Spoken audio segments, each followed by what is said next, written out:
Breathe deeply to slow panic. When fear grips the body, the first thing it steals is your breath. Panic makes your chest tighten, your lungs shallow, and your heartbeat race, as if your body is sprinting into danger before your mind has even caught up. In those moments, the spiral feels unstoppable. You can't think, can't decide, can't act, but the secret to regaining control is already within you. The breath.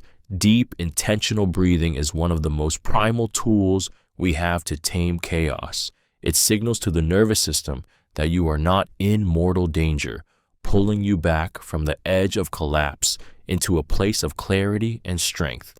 When you inhale slowly through your nose, filling your lungs completely, and exhale longer than you inhale, you are rewiring your body's fear response in real time. Your parasympathetic nervous system, the part of you that governs calm, steps in and begins lowering your heart rate, easing muscle tension, and quieting the screaming alarms in your mind. This is not just a trick of willpower. It is biology working in your favor.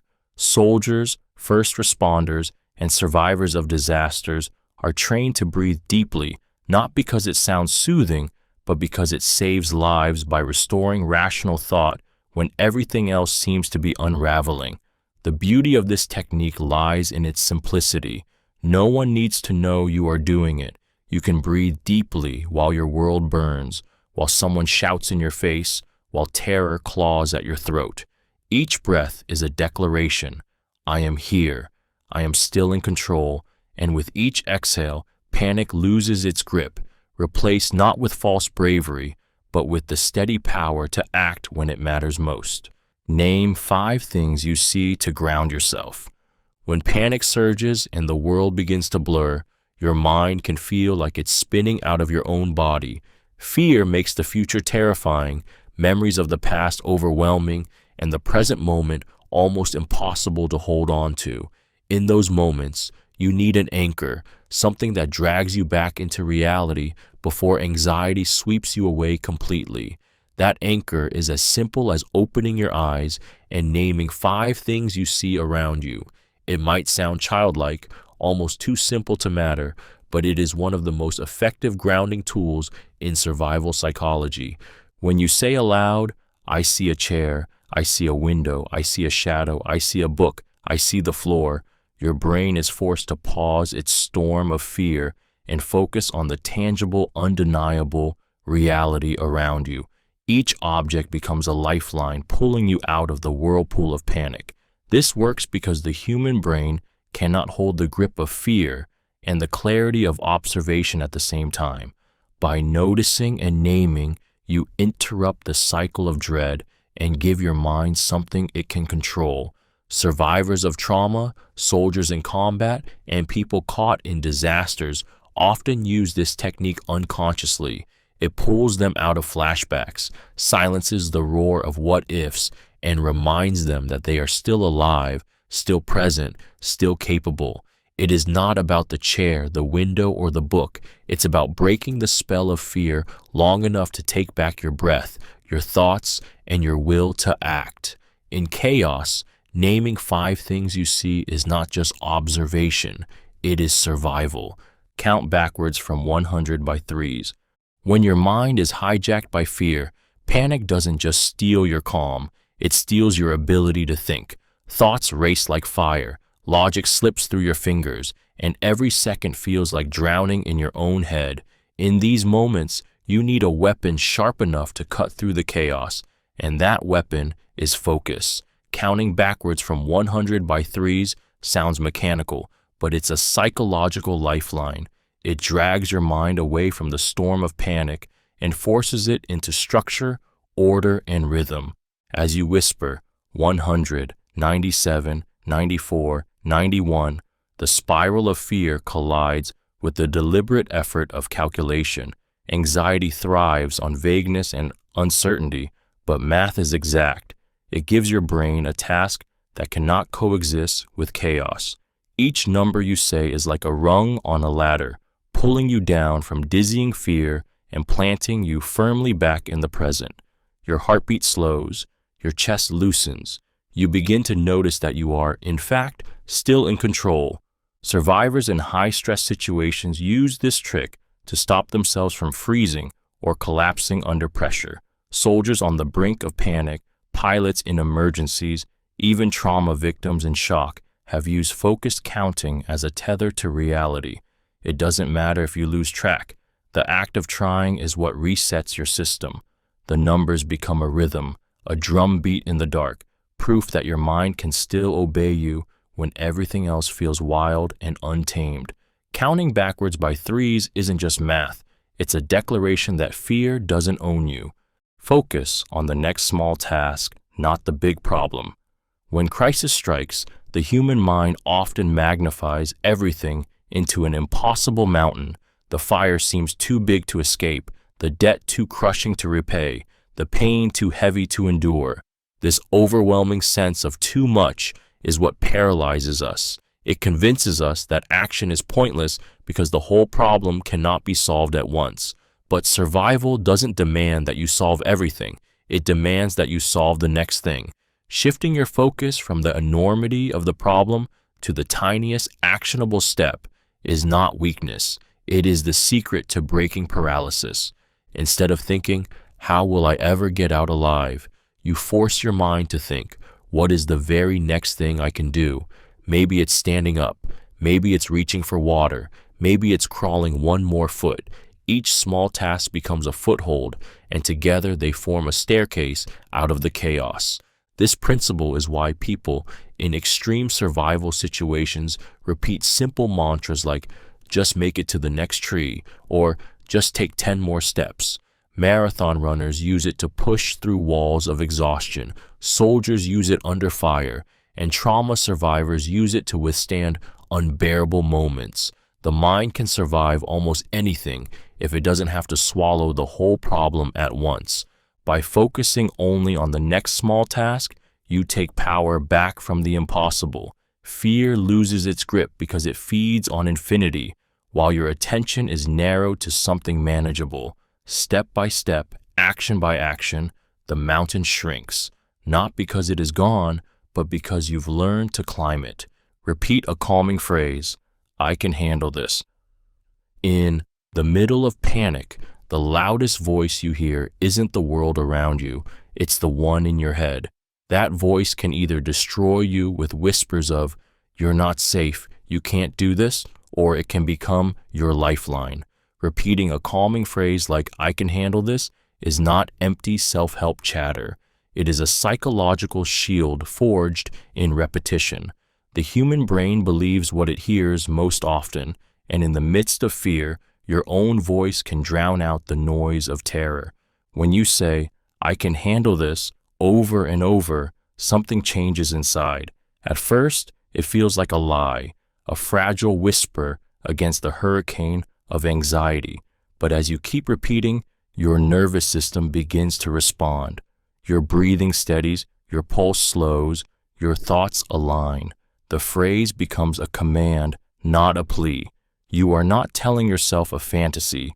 You are programming your brain to shift from panic to possibility. Survivors of war, trauma, and disaster often credit mantras like these with keeping them alive. A soldier under fire repeats it to stay moving. A mountaineer trapped in a storm whispers it to keep climbing. A hostage mutters it in the dark to keep from breaking. The words are simple, but the repetition builds armor. Fear thrives on chaos, but a steady phrase cuts through like a drumbeat in the dark. Every repetition is a stake in the ground. I will not collapse here. I will endure. And when the mind believes it, the body follows. Visualize a safe place. When the world feels hostile, when danger presses in from every side, your mind can become a prison of fear. In that prison, walls close in, thoughts race, and panic convinces you that there is no escape. But the human imagination carries a hidden key, the ability to build safety where none exists. By visualizing a safe place, you trick the brain into experiencing calm, even in the heart of chaos. It might be a memory of your childhood bedroom, the warmth of a quiet beach at sunrise, or the embrace of someone you love. Wherever it is, when you summon it with all your senses, your body follows. The brain cannot fully distinguish between vivid imagination and reality. When you picture yourself in your safe place, hearing the waves, smelling the air, feeling the ground beneath you, your nervous system begins to respond as though you are truly there. Heart rate slows, breathing deepens, muscles loosen. The storm outside may rage, but inside you have carved out shelter. Survivors of captivity, trauma, and even torture have used this technique to endure the unendurable. Soldiers trapped in war zones, patients in agonizing medical procedures, and victims of disaster report finding strength in the mental sanctuary they create. This safe place is not escapism, it is survival. It gives you a buffer, a moment of control, and a reminder that the world is bigger than the fear pressing against you. By visualizing a safe place, you're not pretending danger doesn't exist. You're reclaiming the right to breathe, to think, and to act without being consumed. In that sanctuary, your mind remembers you are more than your fear. Recall a positive memory to reduce fear. Fear is a thief. It robs you of perspective, floods your body with adrenaline, and convinces you that only danger exists. In those moments when your heart hammers and your hands shake, one of the most powerful tools you can use isn't outside of you. It lives in your own past. Recalling a positive memory acts like striking a match in a dark room. The warmth of that remembered joy, safety, or triumph sends a signal to your brain you have survived before and you can survive now. When you close your eyes and summon the image of laughter at a family table, the smell of a place you loved, or the rush of a victory you once earned, your nervous system begins to soften its grip. The brain cannot fully cling to terror and pleasure at the same time. By calling up a moment of light, you force fear to loosen its claws. The memory doesn't erase the danger, but it steadies your pulse, clears your mind, and gives you a fragment of strength you thought you lost. Survivors of disasters often describe how they clung to memories of loved ones or joyful moments when all seemed lost. Prisoners of war replayed family dinners in their minds. Mountain climbers trapped in storms recalled the sunlit peaks of past climbs. These memories didn't just comfort them, they gave them the will to fight, the belief that life was still worth reaching for. Your past victories, loves, and joys are not gone. They are stored inside you, waiting to be summoned when fear tries to erase hope. A single memory can be the thread that pulls you back from the edge. Smile. It feels almost cruel, being told to smile when your world is collapsing, when fear has its claws in your chest, when every instinct screams that nothing is okay. Yet this simple, almost defiant act carries astonishing power. Smiling, even when you don't feel like it, sends a signal to your brain that safety and calm are present. Your muscles stretch, your face shifts, and your nervous system responds as if joy has entered the room. This isn't wishful thinking, it's biology. The act of smiling activates the release of neurotransmitters like dopamine and serotonin, the same chemicals your brain floods you with when you feel pleasure or relief. It slows the racing heart, softens the tightness in your chest, and begins to shift your state from panic toward peace. The body cannot tell the difference between a genuine smile and a forced one. The effects trigger all the same. In survival psychology, this is called facial feedback, and it can mean the difference between spiraling into terror or regaining enough composure to act. Imagine standing in the aftermath of disaster, trembling and uncertain, and forcing your lips into even the smallest curve. It feels fake, but then something happens. The fear dulls. You start to breathe deeper. The storm in your mind quiets, just enough for rational thought to return. Soldiers in combat, prisoners of war, and trauma survivors have reported using this trick, not because they felt joy, but because smiling gave them the strength to endure. A smile in chaos is not denial, it is rebellion. It tells your body, I am not broken yet. I still have control, and in that fragile, deceptive curve of the lips, you carve out the courage to face what comes next. Clench, then release fists to discharge tension. Fear has a way of hardwiring itself into your body. When panic strikes, your muscles coil like springs, your hands tremble, and your whole frame prepares for fight or flight, whether you want it to or not. That trapped energy can make you feel like you're about to explode from the inside, feeding the spiral of anxiety until you can barely think.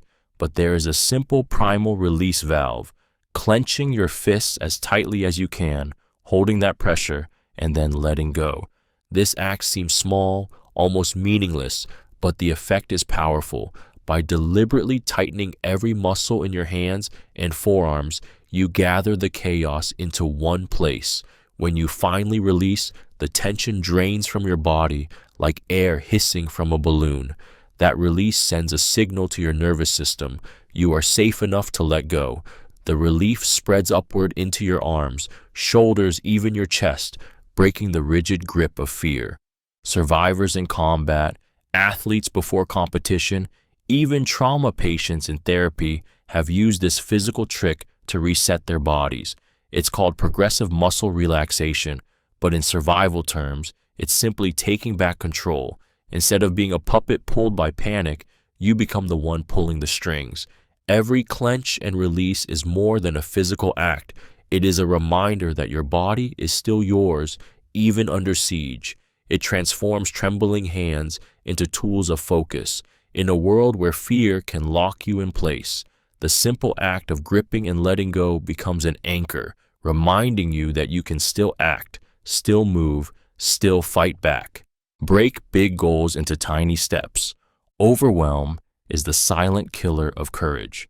When you stare at a massive goal, escaping a disaster, rebuilding your life after loss, or facing an endless task, your mind often whispers, "This is impossible." That whisper grows into paralysis, and before you know it, you've surrendered to hopelessness. But survival has never been about conquering the mountain in one stride. It has always been about breaking the climb into steps so small that they feel almost laughable. Tiny steps give your brain permission to move forward when the weight of the big picture threatens to crush you. Instead of asking, "How will I survive the night?" you ask, "What can I do in the next 5 minutes?" Instead of thinking about rebuilding an entire life, you focus on finding one meal, making one phone call, or tying one knot in a rope. Each task, no matter how small, delivers a rush of progress that fuels the next one.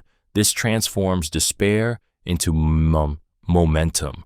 Psychologists call this chunking, dividing the impossible into pieces your mind believes it can handle. Soldiers in grueling training use it to push past exhaustion. Climbers on Everest use it when every breath hurts, and trauma survivors use it to endure long recoveries. Step by step, minute by minute, action builds a bridge across the void of fear. By breaking big goals into tiny steps, you silence the voice of overwhelm. You tell your mind, "I don't need to do everything right now. I just need to do this one thing," and one thing becomes two, then three, until suddenly you've gone farther than you thought possible. Imagine watching yourself on a screen. Detachment. When fear consumes you, it can feel as though you are drowning inside your own skin. Every thought is magnified, every sensation overwhelming, and every decision clouded by panic. In these moments, one of the most powerful psychological tricks you can use is detachment, stepping outside yourself and imagining that you are watching the situation unfold on a screen. It's as if you press pause on the chaos and suddenly become both the actor and the observer. By picturing yourself as a character in a movie or a figure on a television screen, you create distance between your raw emotions and your actions. This mental separation calms the flood of fear because the brain no longer interprets the experience as fully consuming. You are not just in it, you are watching it. Neuroscientists call this self-distancing, and it has been shown to lower anxiety, sharpen problem solving, and restore clarity in high-stress situations. Imagine the camera zooming in on you, your body, your expression, your choices. From this viewpoint, you can think, if I were watching this character, what would I want them to do next? That simple shift transforms paralysis into strategy. You stop being the victim of the moment and start being the director of your own scene. Elite athletes, soldiers, and negotiators use this exact technique. When pressure mounts, they detach, step outside themselves, and guide their actions as if coaching from afar. This trick does not erase fear, it reframes it. Instead of being swallowed by panic, you watch it, study it, and act with a calmness that feels almost surreal. In that detachment lies your power. Say your own name aloud to regain focus. In the storm of fear, when panic drowns out reason, your sense of self begins to fragment. You no longer feel like you become a trembling body, a racing heart, a frantic mind that feels hijacked by chaos. This is where calling your own name aloud becomes a weapon of survival. Hearing your name spoken, especially in your own voice, pulls you back into identity, anchoring you to the undeniable truth. I am here, I exist, I am still me. The brain has a powerful reaction to names. From childhood, we are conditioned to snap to attention when our name is called. It's hardwired into us as a survival cue.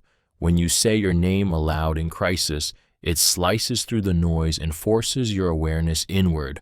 Instead of dissolving into panic, you hear yourself claim existence. John, focus.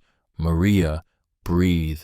It feels like someone else is commanding you, someone steady and reliable, but it's really you reclaiming authority over your mind.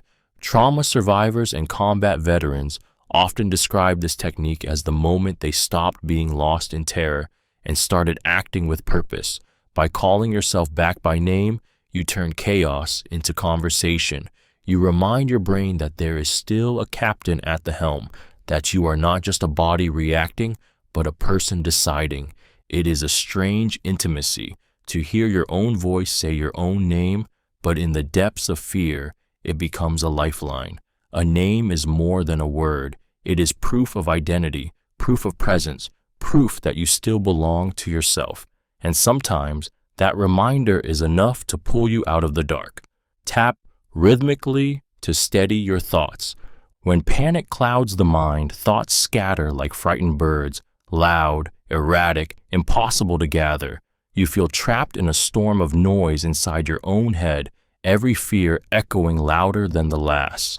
In that chaos, rhythm becomes medicine. By tapping your finger, foot, or hand in a steady beat, you carve order into disorder. Each tap is a heartbeat you control, a drum that cuts through the screaming static of fear. The brain craves patterns. Rhythm gives it something predictable, something it can hold on to when everything else feels uncertain. That's why soldiers march to cadence, why monks chant, why frightened children rock themselves to sleep. When you tap in rhythm, tap, tap, tap, you're telling your mind to follow, to fall in line with something steady and simple. The rhythm becomes a metronome for your thoughts, slowing the frantic pace and pulling them back into focus. This technique is powerful in survival psychology because it bypasses words. You don't need to explain, justify, or force yourself to calm down. The body leads and the mind obeys. Survivors of trauma often discover this instinctively, drumming fingers against a table or tapping feet on the ground as if they are keeping themselves tethered to reality. It doesn't matter how you do it, knuckles on a wall, fingertips on your thigh, heel against the floor. What matters is that you own the beat. In a moment when fear feels endless, the rhythm reminds you that you are not powerless. With every tap, you are not just steadying your thoughts, you are proving that even in chaos, you still have control. Scan your body for tension and release it. Fear does not live only in the mind, it lodges itself in the body like a trap. When panic strikes, your shoulders rise, your jaw locks, your fists clench, and your chest hardens as though bracing for impact. You may not even notice it, but your body is screaming with silent tension that fuels the storm in your head. The act of scanning your body for these hidden knots and deliberately releasing them is one of the most powerful ways to regain control when everything feels overwhelming. Close your eyes and move your attention from head to toe. Notice your forehead tightening, your teeth pressing, your neck stiff like stone. Let them soften. Feel your shoulders drop, your stomach loosen, your legs unclench. With every release, your body sends signals to your nervous system that danger is not as imminent as your fear suggests. Slowly, heart rate steadies, breath deepens, and the rising tide of panic begins to ebb. This technique is used by soldiers before combat, by survivors of trauma during flashbacks, and even by elite athletes standing in the spotlight with millions watching. It works because the mind and body are not separate battlegrounds. They are one. Calming the body is calming the mind. When disaster strikes, people often forget they carry their fear in their muscles, but by scanning for tension and releasing it, you remind yourself that you are not powerless. You are not a prisoner of your panic. Each knot you let go of is another chain broken, another step toward clarity, another reminder that you still command your body, and through it, your survival. Picture someone you trust encouraging you. When fear tightens its grip, isolation can feel absolute, as if you are standing alone against the impossible. But the mind has a remarkable ability to summon strength from connection, even when no one is physically present. By picturing someone you trust, a parent, a partner, a mentor, or even a childhood friend, encouraging you in the moment, you awaken an inner well of resilience that fear cannot extinguish. Their voice, their face, their words become a shield against the storm inside you. Imagine their tone as they tell you, "You've got this. Keep going. Don't give up." Even though it is your own mind crafting the message, your brain responds as if the person were truly there beside you. This is because memory and imagination activate the same neural pathways as lived experience. In other words, the encouragement you visualize is not a fantasy. It becomes a real emotional resource, fueling you with calm and determination. Survivors of extreme hardship often describe leaning on this mental trick. Soldiers in combat imagine loved ones urging them forward. Hostages replay the voice of someone who once believed in them. People battling pain and exhaustion recall their parents' steady reassurance or a friend's unwavering faith. In every case, the imagined presence provides strength when fear tries to strip it away. Trust is an anchor, and when you summon it in your mind, it pushes back against the chaos. Fear tells you that you are weak and alone, but the voice of someone you love reminds you that you are stronger than you believe and that you are never truly abandoned, even in the darkest hour. Label your feelings. When terror or despair hits, emotions surge like a tidal wave, flooding the mind until you feel powerless against them. Fear, anger, grief, panic, they blur together into something so overwhelming that it feels impossible to fight. But there is a powerful psychological trick that can cut through the chaos. Naming what you feel. By putting words to your emotions, you take something shapeless and give it definition. Instead of drowning in a storm, you hold a map of where you are. When you whisper, "I feel scared," or "I feel furious," the act of labeling activates the rational part of your brain. Neuroscientists call this affect labeling, and studies show it reduces activity in the amygdala, the brain's fear center, while engaging the prefrontal cortex, which governs logic and control. In simple terms, naming your feelings lowers their intensity. You aren't erasing them, but you're transforming raw chaos into something you can manage. Survivors of disaster, therapy patients, even hostage negotiators use this technique because it grounds people in clarity. Instead of letting feelings silently dominate, you drag them into the light where they lose their absolute power. Saying, "I feel helpless," doesn't make you weak. It gives you the strength to see the enemy clearly. Once identified, Emotions become signals to act rather than monsters to fear.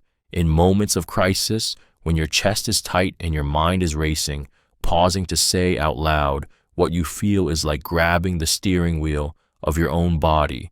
You remind yourself that emotions are not destiny, they are data, and data can be understood, managed, and survived. Give yourself commands. In moments of fear, the mind often turns against you. Instead of guiding you, it drowns you in hesitation. What should I do? What if I fail? What if it's too late? Panic thrives in that hesitation, freezing you in place until precious seconds are gone. But the human brain responds to authority, even when that authority comes from yourself. Giving yourself direct commands, sharp, clear, undeniable, cuts through doubt and forces action. When you tell yourself, stand up, move, breathe, run, your mind doesn't have time to negotiate with fear. You become both commander and soldier, bypassing panic by replacing it with obedience. This is why soldiers in combat shout orders at themselves, why athletes in grueling moments bark push or go. It isn't motivational fluff, it's survival instinct weaponized. The power lies in simplicity. Commands are short, decisive, and impossible to argue with. Instead of drowning in the endless swirl of what-ifs, your brain latches onto a single directive. You obey, and with that action comes momentum. Momentum is the enemy of panic. The first step, the first breath, the first movement breaks the paralysis, and suddenly you are no longer a victim of fear. You are an active force moving through it. Survivors of disaster often recall talking to themselves aloud, almost like drill sergeants. Get up, don't stop, keep walking. In those moments, the voice becomes a lifeline, a steady hand dragging them forward when the weight of terror tried to pin them down. By giving yourself commands, you transform from someone trapped by fear into someone leading themselves out of it. Focus on helping someone else nearby. In moments of fear, the mind often turns inward, magnifying every sensation of panic until it feels unbearable. You become trapped inside yourself, circling thoughts of danger and doom. But one of the fastest ways to escape that prison is to shift your attention outward, to focus on helping someone else nearby. It might be as simple as offering a word of reassurance, handing them water, or guiding them towards safety. The act itself doesn't have to be heroic. What matters is that it pulls you out of your fear and into purpose. Psychologically, this is transformative. When you help another person, your brain produces oxytocin and dopamine, chemicals that ease stress and replace fear with connection. You stop asking, "What if I can't survive this?" and start asking, "What can I do for them right now?"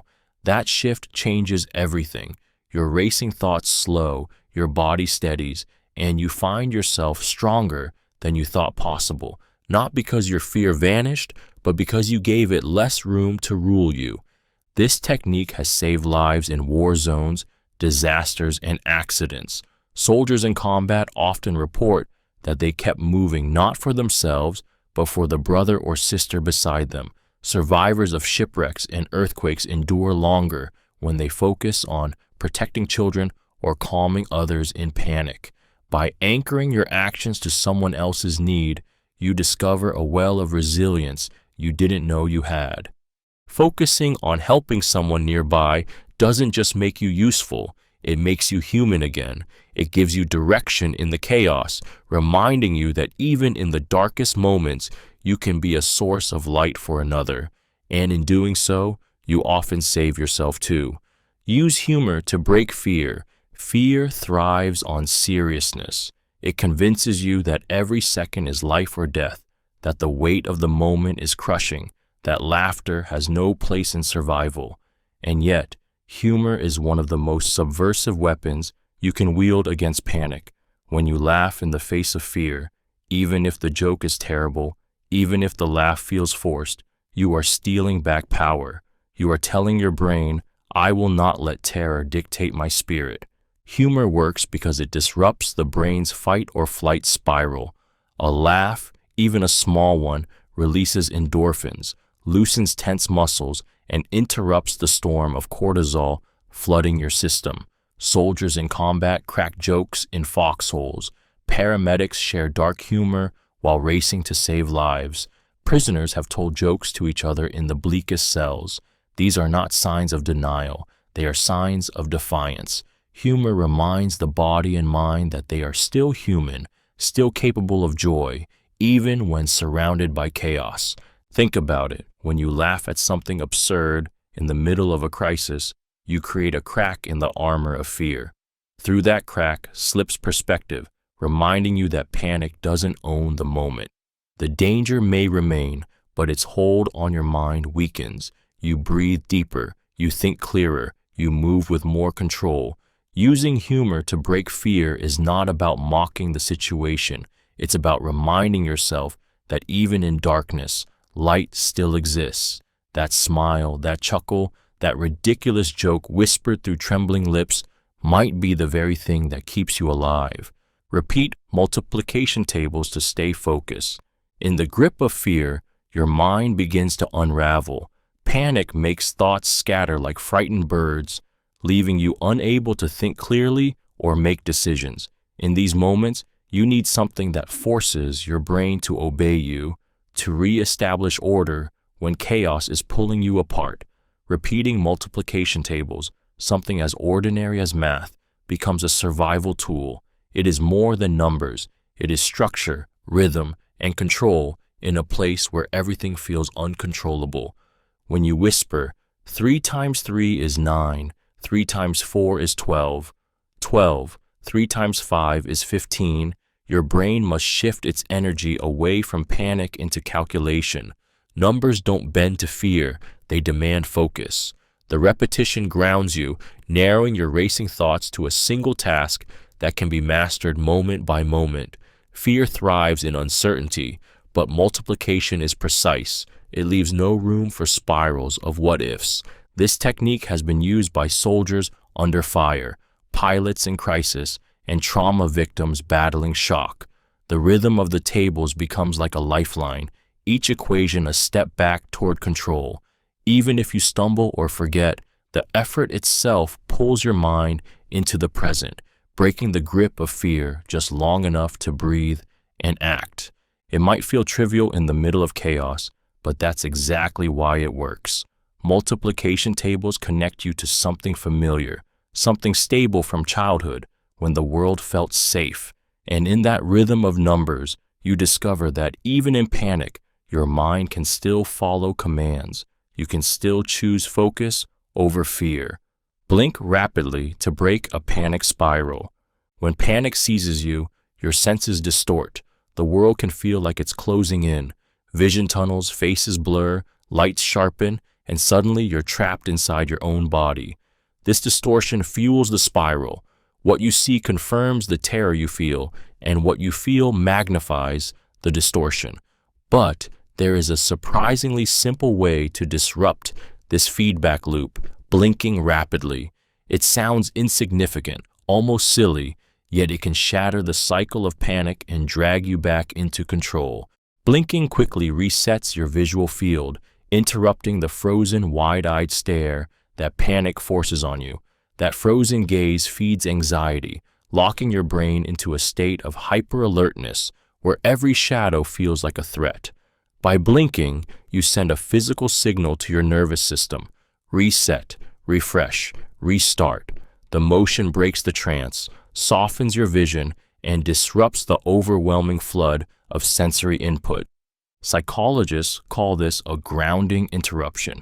Just as shaking a radio clears static, rapid blinking clears the mental noise, snapping you back into the present moment. Trauma survivors have discovered it instinctively, fluttering their eyes to loosen the grip of fear. Even soldiers in high-stress combat are trained to use physical resets, like blinking or shaking their heads, to keep panic from hijacking their senses. The beauty of this trick is its invisibility.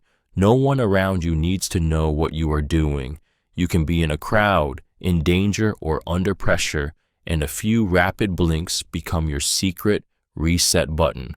It is a reminder that even in panic, your body still listens to you, and with one simple act, you can reclaim your focus before fear consumes you. Write in the air with your finger to distract. When panic tightens its grip, your mind races in circles, dragging you deeper into fear with every thought. Logic feels out of reach, breath feels shallow, and you may feel trapped in a spiral you can't break. In those moments, distraction becomes a weapon, a way to redirect the storm inside your head. Writing in the air with your finger may seem almost childlike, but it is an incredibly effective psychological trick for survival. By tracing letters, words, or even your own name in the air, you pull your focus away from fear and give your mind a puzzle it can solve right now. As your finger moves, your eyes follow, and your brain begins to anchor itself to the rhythm of the motion. It doesn't matter what you write, a random phrase, a memory, or the alphabet. What matters is that the action forces your attention into the present moment. Each curve of a letter, each invisible line in the air, becomes a tether that drags your thoughts away from terror and into something you can control. This works because anxiety thrives in abstraction. It feeds on what-ifs and unknowns. But when you physically write something, your senses engage, sight, movement, memory, and that sensory input interrupts the spiral. Survivors of extreme stress, trauma therapists, and even soldiers under pressure use tactile distractions like this to reset their nervous system. Writing in the air with your finger is not about the words. It's about reclaiming your focus. It reminds you that your body and mind still obey you, even when fear tries to convince you otherwise. In chaos, that small act of control can be the thread that keeps you from unraveling. Rub your hands together briskly to feel alive. In the grip of fear, the body can begin to feel numb, disconnected, as though you are watching yourself from a distance rather than inhabiting your own skin. Panic does this. It tricks you into believing you are powerless, separated from the strength you need to survive. But one simple act can jolt you back into presence, rubbing your hands together briskly. The friction sparks heat, the skin tingles, and suddenly, you are reminded that you are not drifting away. You are alive. The motion floods your nervous system with sensory input, dragging your awareness from the spiraling storm in your head back into your body. The warmth created by the friction is more than physical. It's symbolic, proof that you can generate energy, that you are capable of action. Psychologists often recommend grounding techniques like this because they short-circuit dissociation and reconnect mind to body. When your palms burn with the rush of motion, fear no longer has you suspended in paralysis. You are anchored in the raw sensation of now. Survivors of trauma use this trick instinctively. In moments of shock when reality feels distant and dreamlike, they rub their hands, slap their skin, or even stamp their feet to remind themselves, I am still here. Firefighters, soldiers, and medics in overwhelming situations use similar tactile jolts to reset their focus before stepping back into danger. Every stroke of palm against palm becomes a declaration. You are not a ghost. You are not swallowed by fear. You are flesh, blood, and willpower, alive and present, capable of fighting, deciding, and enduring. The heat in your hands is the fire of survival reignited. Imagine your favorite smell vividly. When terror grips you, it hijacks every sense. The air feels heavy, sounds grow sharp, and your body trembles under the weight of adrenaline. In those moments, your mind desperately searches for escape, but fear makes the world feel inescapable. That's where the hidden power of imagination becomes your refuge. By vividly summoning the memory of your favorite smell, a mother's cooking, fresh rain on soil, the sea breeze at dawn, you can pull yourself out of the storm and into a calmer reality. Smell is the most primal of senses, hardwired directly into the limbic system, the part of the brain that controls memory and emotion. Unlike sights or sounds, sent by some mouths, scents bypass rational thought and go straight to the heart of feeling. That's why a single whiff of perfume can drag you back to childhood, why the scent of pine can make you feel safe, or why fresh bread can bring tears to your eyes. In survival psychology, this is a powerful anchor. By imagining a smell that comforts you, you trick your brain into reliving the safety and warmth tied to that memory. Trauma survivors often use sensory recall to ground themselves, and smell is the most potent of all. Soldiers far from home have closed their eyes and imagined the scent of their lover's skin to stay sane. Prisoners have conjured the smell of favorite meals to endure hunger. Disaster victims have clung to the imagined scent of rain as a promise of hope. In the grip of fear, you may not control the chaos outside, but inside, you can inhale the memory of peace. That imagined scent becomes oxygen for the soul, reminding you that safety is not gone, only waiting to be reached again. Recall song lyrics in detail. When panic floods your chest and your thoughts scatter like birds, your brain desperately needs something structured to cling to. Fear is chaotic. It thrives on confusion and disarray. One of the simplest yet most powerful ways to anchor yourself is to recall song lyrics in detail, not just humming the tune, but forcing your mind to march through each word, each line, as if you were singing it in your head. Suddenly, instead of spiraling through terror, your mind is busy reconstructing something familiar and rhythmic. Music has always been a survival tool. Songs are tied to memory in a way few things are. They live deep in the emotional centers of the brain. That's why a melody can transport you instantly back to a moment, a feeling, a place of safety. By focusing on lyrics, you're not only distracting yourself, you're triggering the comfort of something tied to joy, nostalgia, or identity. Fear loses its chokehold when your mind becomes absorbed in the task of remembering.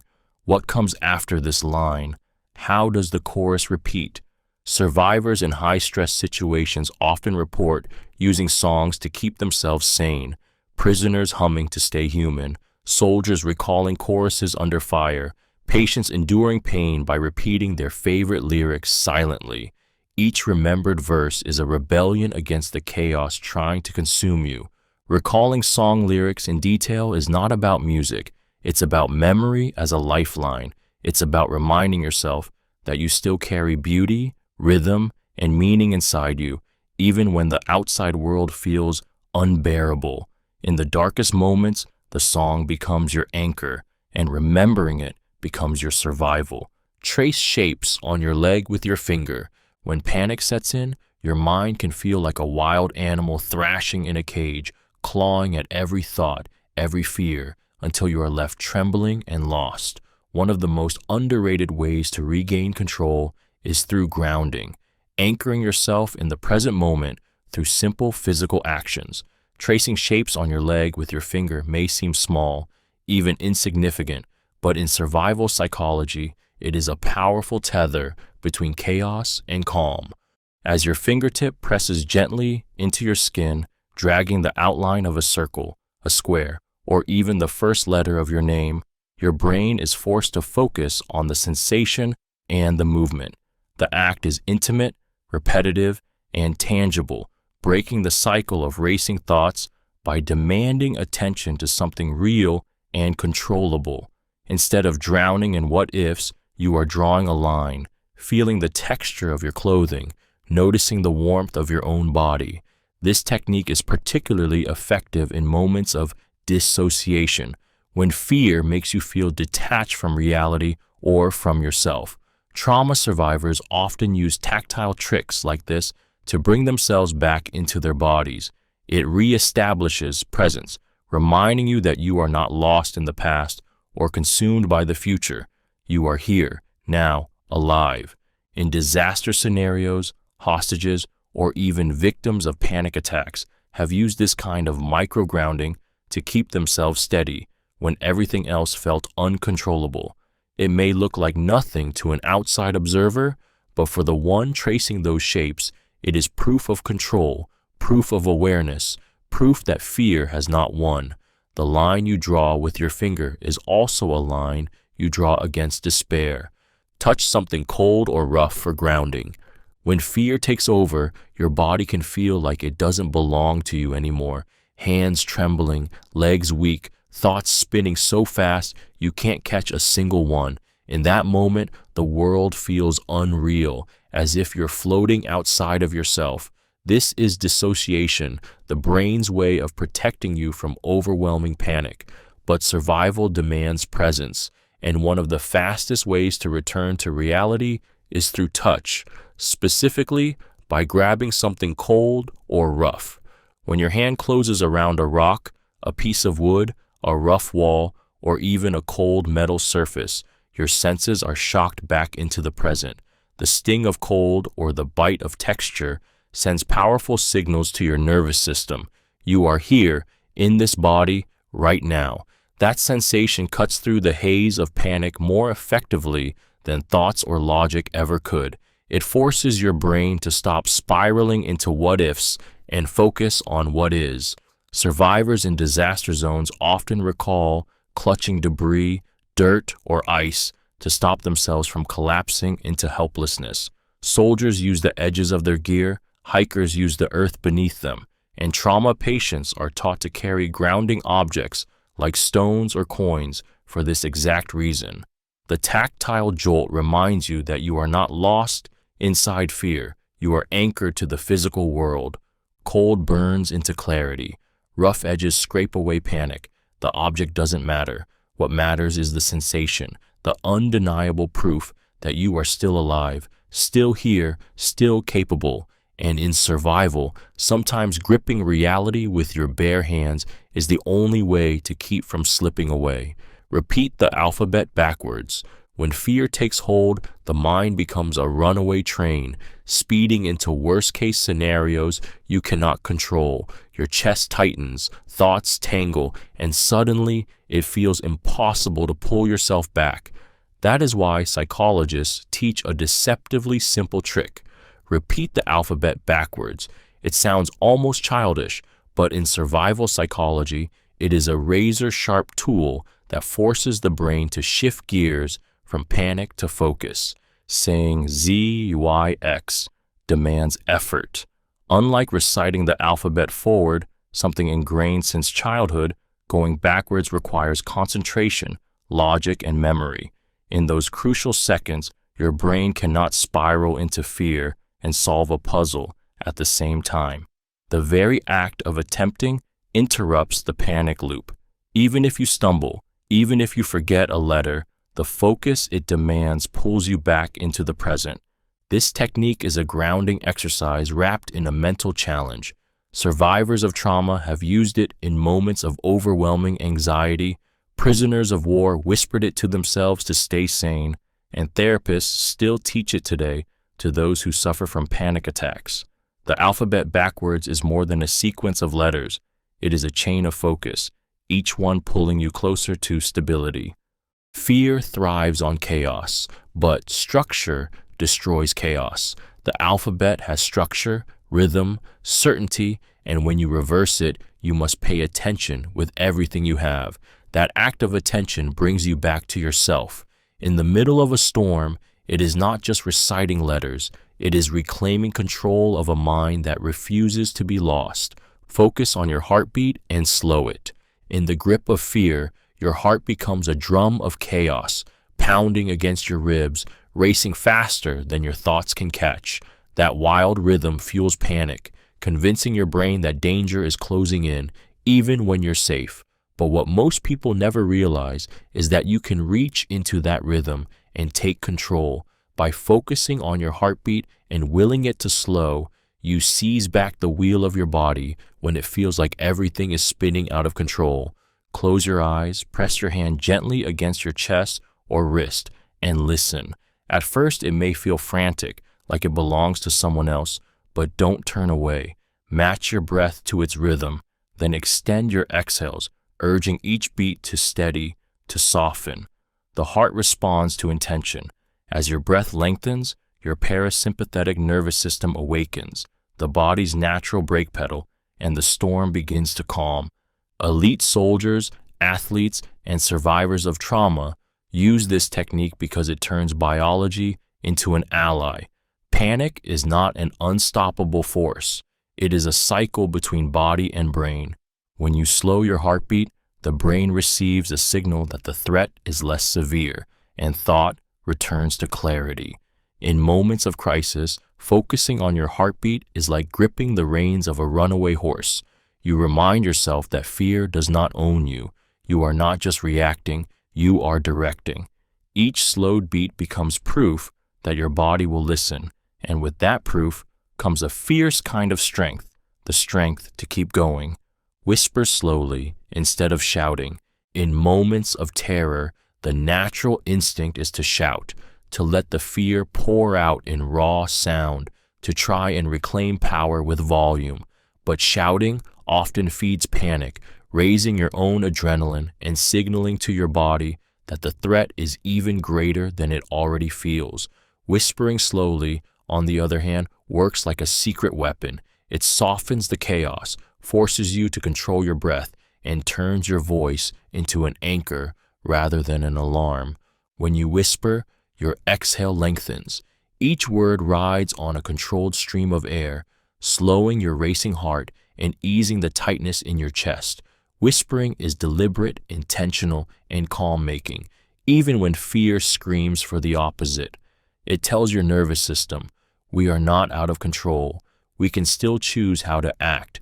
This shift transforms panic into poise, because the body responds not only to external threats, but to the signals you give it from within.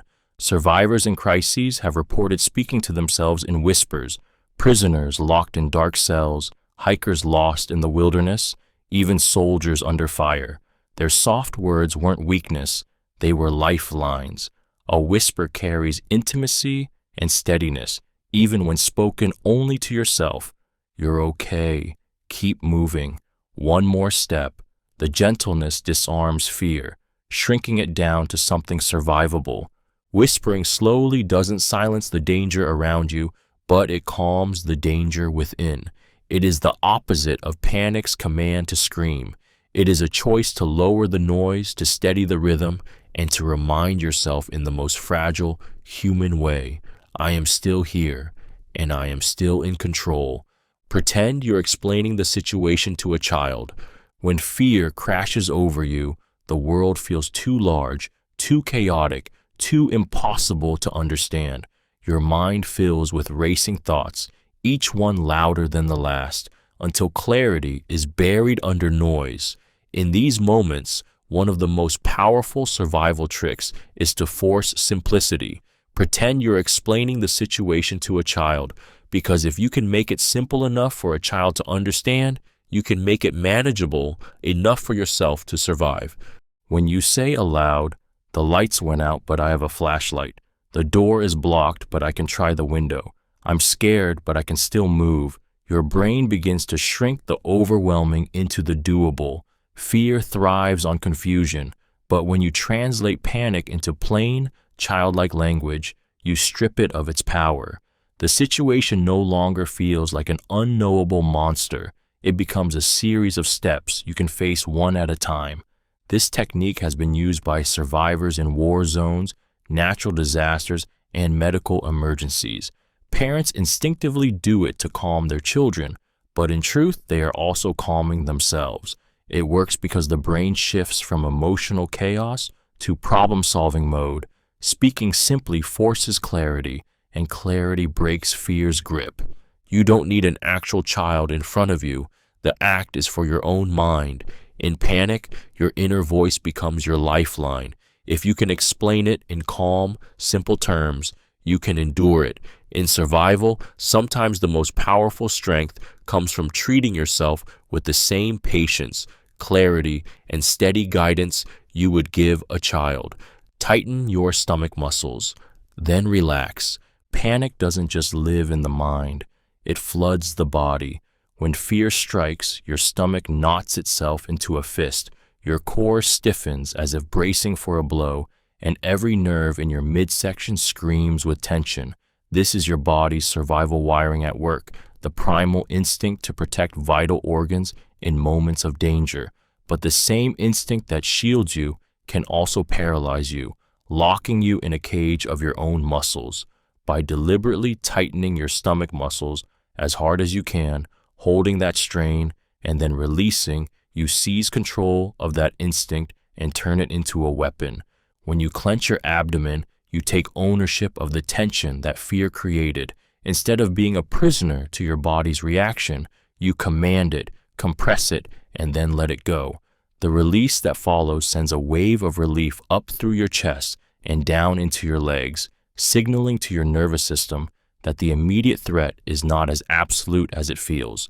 This technique works because it harnesses the body's fight or flight response and flips it, reminding your brain that if you can release the core, you are not trapped. Survivors of trauma and athletes under crushing stress often use this simple trick without even knowing its psychology. It is progressive muscle control in its most direct form, teaching the body to unclench where fear grips hardest. The stomach is the seat of dread, the place you feel it when terror rises. By tightening and releasing, you prove to yourself that you still hold the reins. In that moment, fear no longer dictates your body, you do. Speak aloud what you see. When fear floods the mind, it often drags you into a whirlwind of imagined dangers. What could happen? What might go wrong? What you cannot control? Panic thrives in silence, feeding on the chaos inside your head. But the moment you speak aloud what you see right in front of you, the spiral begins to break. Saying, chair, window, rope may sound simple, even absurd, but it is one of the most powerful ways to anchor yourself in the present and remind your brain of reality. The human mind struggles to hold on to panic when it is forced into action. By verbalizing your surroundings, you shift your focus from invisible fears to tangible facts. Each word you say is like a flare shot into the darkness, proof that you are here, now, and still in control. The act of speaking also engages your breathing, slowing it down, steadying the nervous system, and quieting the rising tide of anxiety. Survivors of trauma use this technique during flashbacks, grounding themselves with simple truths.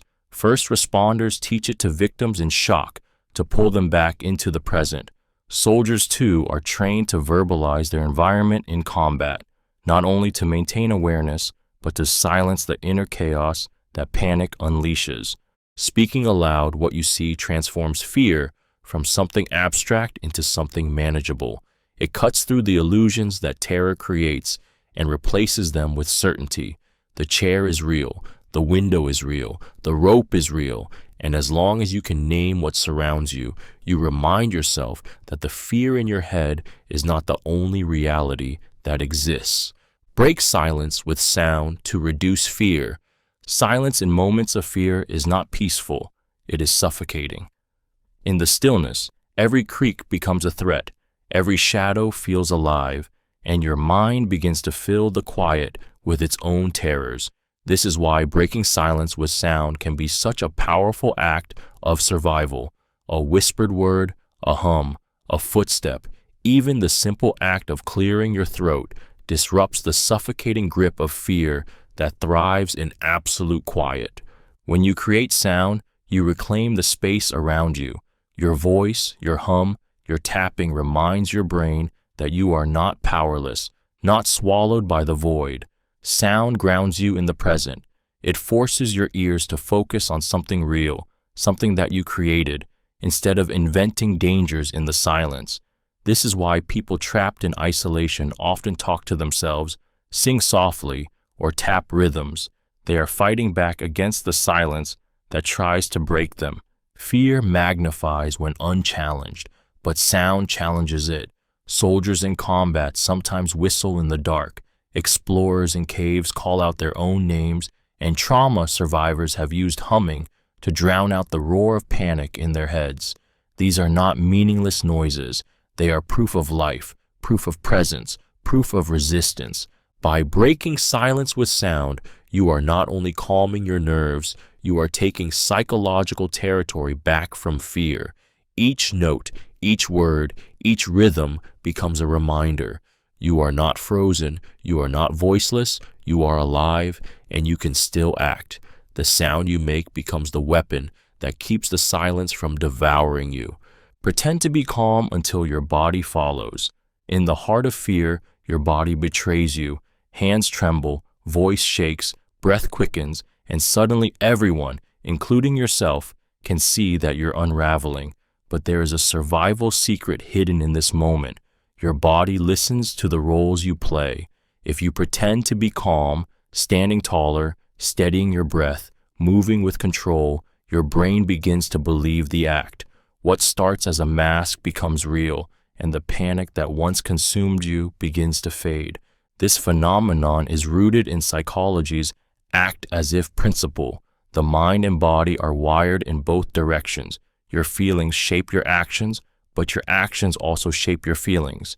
When you square your shoulders, slow your breathing, and speak evenly, your nervous system interprets these as signals of safety. Stress hormones decline, adrenaline steadies, and what was once performance becomes actual composure. Survivors of hostage situations, soldiers under fire, and people facing life-threatening disasters often report that pretending to be calm was what kept them alive. By acting as though they had control, they bought themselves time to actually gain it. Even predators, whether human or animal, are less likely to strike if you appear collected rather than frantic, making this trick a psychological shield as well as a mental reset.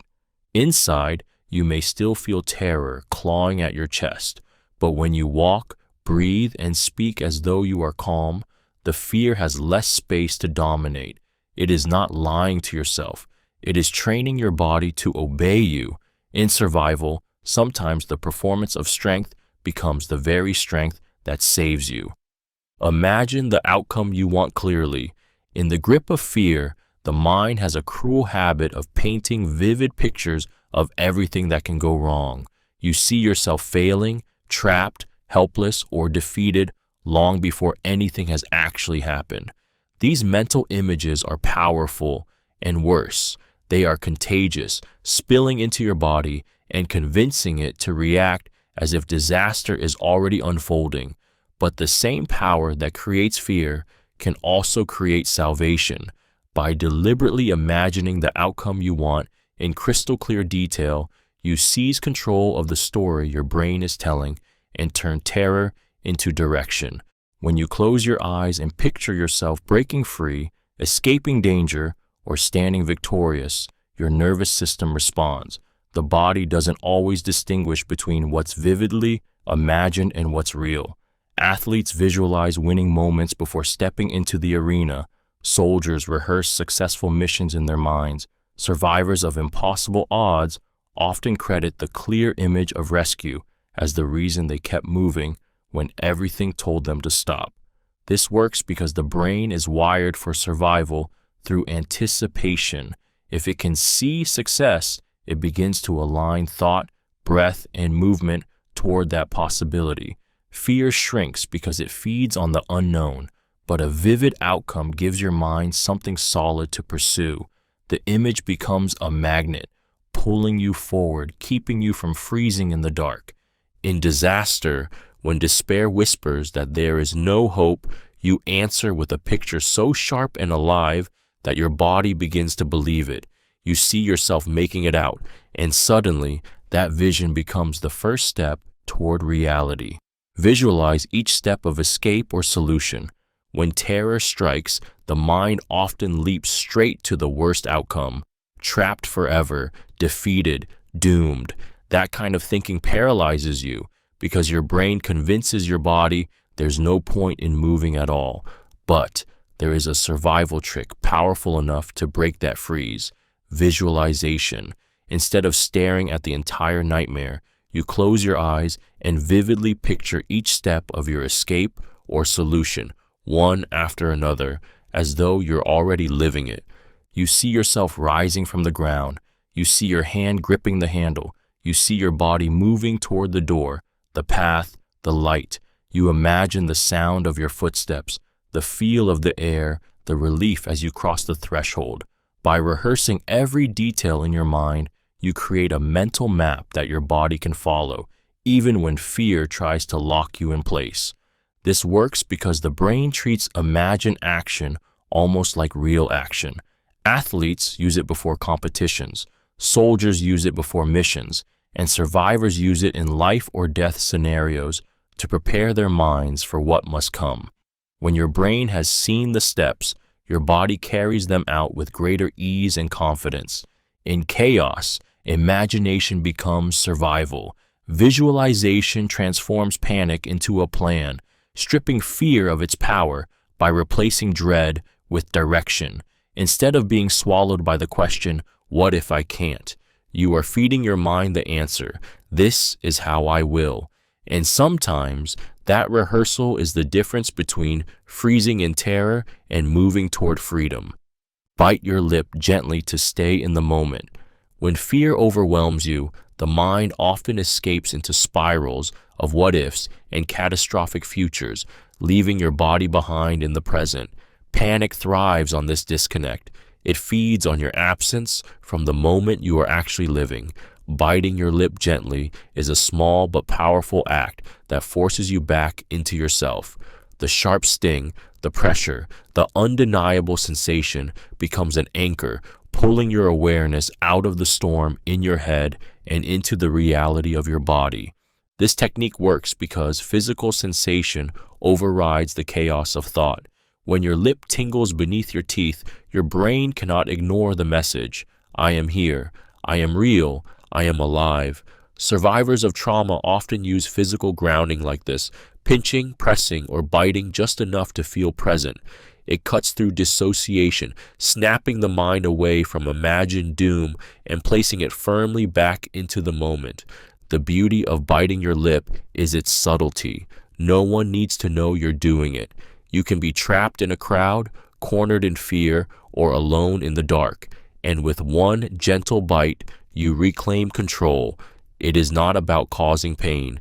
It is about creating sensation sharp enough to silence the panic loop and return you to now. Think of it as a wake-up call to your nervous system. Instead of letting terror drag you into an endless future of dread, that tiny sting reminds you you have a body, you have control, and you have power in this exact second. The bite is not surrender. It is defiance against being carried away by fear. Mentally rehearse successful past actions. When panic takes hold, the mind has a cruel way of turning against you. It floods with images of failure, disaster, and worst-case scenarios until you believe you are destined to lose. But buried beneath that fear is another weapon, memory. By deliberately recalling and mentally rehearsing the moments when you have succeeded before, you remind your brain of what it is capable of. You shift the narrative from "I can't" to "I have," and "I will again." Close your eyes and replay it. The time you stood up when you thought you'd collapse, the moment you solved a problem under pressure, the day you endured pain you thought was unbearable. Visualize every detail, the sounds, the feelings, the surge of strength that carried you through. Your nervous system doesn't distinguish sharply between real action and vividly imagined action. To your brain, rehearsal is rehearsal, and by practicing success in your mind, you reignite the same pathways of confidence and resilience that helped you before. This technique is widely used by elite soldiers, athletes, and trauma survivors. A runner on the edge of exhaustion remembers the last race they finished strong. A firefighter in the smoke recalls the last person they pulled to safety. A survivor in crisis replays the day they endured and lived. Each memory becomes evidence that survival is not only possible, it is already written into your story. Fear wants you to forget who you are. Mental rehearsal makes you remember. In reliving victories, no matter how small, you remind yourself that strength is not something you hope for, it is something you have already proven. And in the darkest moments, that memory can be the fire that carries you forward. Imagine a role model facing your situation. When panic grips you, it convinces you that you are weak, small, and incapable of handling the storm you've been thrown into. Your mind whispers that no one could survive this, least of all you. But survival psychology teaches a powerful countermeasure. Step outside yourself and imagine someone you admire, someone unshakable, someone you believe could endure anything, facing your exact situation. The moment you do, fear loosens its grip because suddenly you are not alone in the fight. Picture your role model, a soldier who never falters, a parent who never quits, a hero who thrives under pressure. See them breathing steadily, moving with calm certainty, acting with courage where you feel paralyzed. Your brain, wired for imitation, begins to mirror their imagined strength. This isn't fantasy, it is a neurological trick. Humans are born mimics, and when you vividly conjure a model of resilience, your own nervous system starts to align with that version of strength. Survivors in war zones, disaster sites, and captivity have leaned on this exact strategy. Some imagine what their fathers would do, others what their childhood heroes might say, and many credit this mental projection with keeping them alive. By borrowing another's courage, they found their own. When you imagine a role model facing your situation, you step out of helplessness. You adopt their posture, their tone, their decisiveness, until it doesn't feel imagined anymore. It feels like you. Fear loses its dominance because you are no longer the frightened version of yourself. You become the version forged in the image of someone you believe cannot break, and that borrowed strength may be the bridge that carries you through. Think of one thing you can control. Panic is born from the illusion of total helplessness. When the walls feel like they are closing in, when chaos is louder than reason, your mind begins to scream, "I have no control." That thought alone is enough to break a person because the human spirit needs agency to survive. The way out of that spiral is not to wrestle back control over everything. That is impossible. It is to find just one thing you can control right now and cling to it like a lifeline. It could be as small as your breath, your posture, or the decision to move one step forward. It could be choosing to drink water, to tie your shoes, to whisper to yourself, "I am still here." That single act becomes a crack of light in the darkness, proof that you are not powerless. And once you grasp it, the fear begins to loosen its grip because you are no longer a prisoner, you are a participant. This is why survivors of disasters, prisoners of war, and even patients in unbearable pain often focus on the smallest rituals, folding a blanket, counting steps, repeating a phrase. They are not meaningless gestures. They are declarations of control in a world that feels uncontrollable. When you think of one thing you can control, you stop drowning in the ocean of chaos and find a piece of driftwood to hold onto. It may not be enough to change everything, but it is enough to keep you afloat. And as long as you can cling to that one thing, hope has a chance to grow. Count objects around you in groups of 3.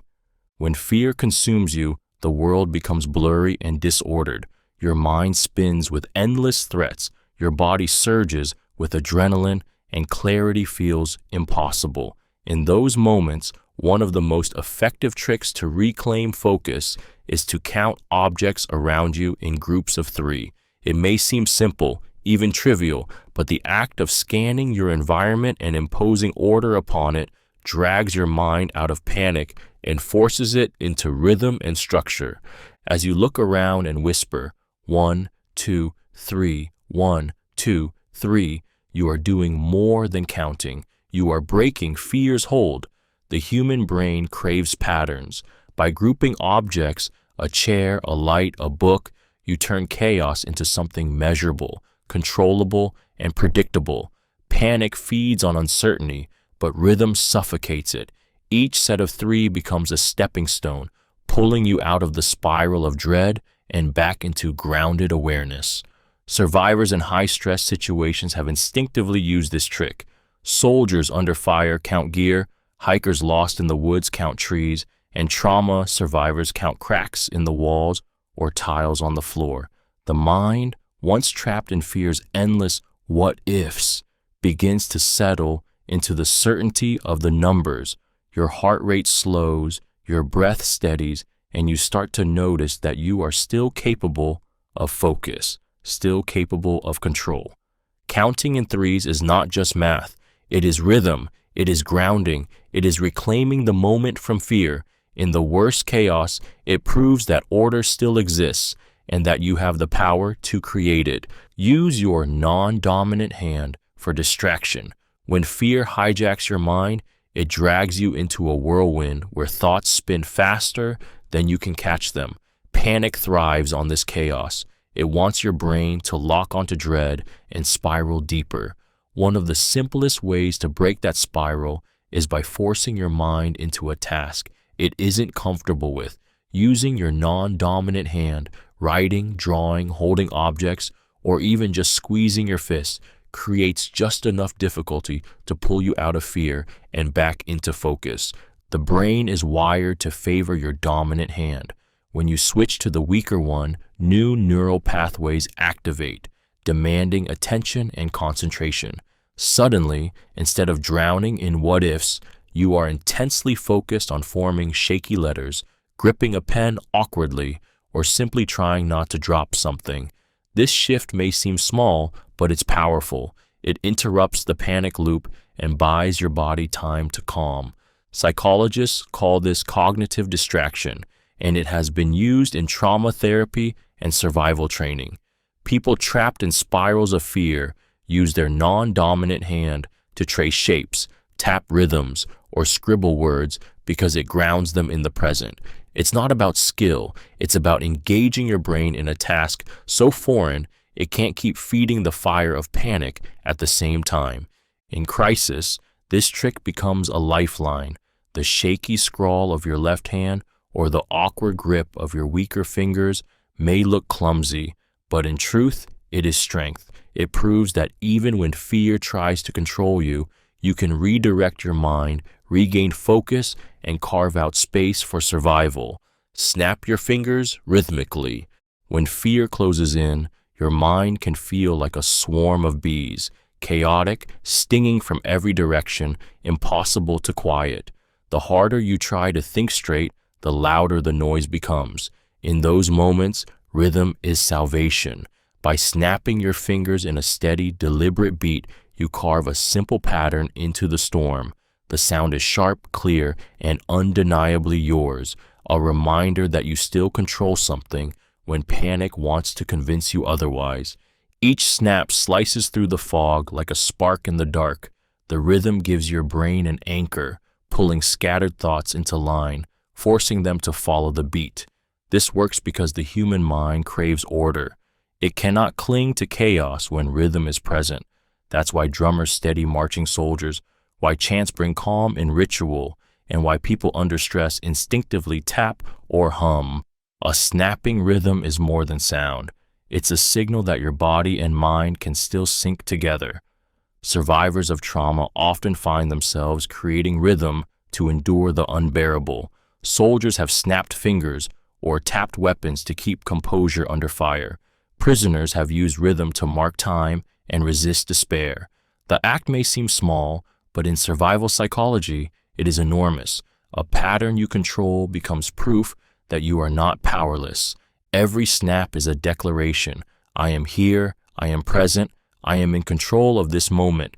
In the grip of fear, your own fingers become instruments of survival, steadying your thoughts with each crisp sound until the storm inside you begins to obey the beat. Rub your temples to refocus. When fear takes over, it doesn't just live in the chest or the stomach, it invades the mind. Thoughts collide like crashing waves, your focus fractures, and even simple decisions feel impossible. In that moment, the body carries its own remedy, the steady rhythmic act of rubbing your temples. What seems like a small, almost instinctive gesture is actually a powerful grounding technique, one that interrupts the storm inside your head and calls your scattered attention back to center. As your fingertips press and circle against the soft muscles at the sides of your head, your nervous system begins to respond. Blood flow increases, tension eases, and the pounding in your skull softens. The simple, repetitive motion creates rhythm, a rhythm your brain can mirror, pulling it away from panic and back into clarity. Each circle becomes a signal. Slow down, steady yourself, breathe. This technique works because touch is primal. The body trusts what it feels more than what it fears. That's why survivors in high-stress environments, soldiers, trauma victims, even speakers frozen in front of a crowd, use self-soothing gestures like rubbing their temples to reset their mental state. It's not weakness, it's a way to reassert control over a runaway mind. Rubbing your temples is more than a massage. It is a reminder that you are not at the mercy of your thoughts. With each motion, you are reclaiming focus, breaking the spiral, and anchoring yourself in the present. In chaos, that small act becomes an act of defiance, proof that you can quiet the storm long enough to think, decide, and survive. Slow your walking pace deliberately. When fear takes over, the body often betrays you. Your steps quicken, your pulse races, your movements become frantic, as if your legs are trying to flee faster than your mind can think. But running blindly, even walking too fast, feeds the panic. It convinces your nervous system that the threat is greater than it is. By slowing your walking pace deliberately, you send a powerful signal back to your body. I am not being hunted. I am in control. Each slowed step becomes a rebellion against fear's command to rush. You feel your heels strike the ground, your weight shift, your muscles engage. This mindfulness anchors you in the present and forces your breathing to match your movement. The deliberate pace transforms chaos into rhythm, a steady beat that begins to quiet the alarm bells in your head. Survivors in crises often describe forcing themselves to move slowly when panic urged them to sprint. Firefighters walking into burning buildings, soldiers advancing under pressure, or even someone trapped in the grip of a panic attack all use this technique. Slowing down restores clarity. It buys you the seconds you need to think rather than react blindly, to act with precision rather than desperation.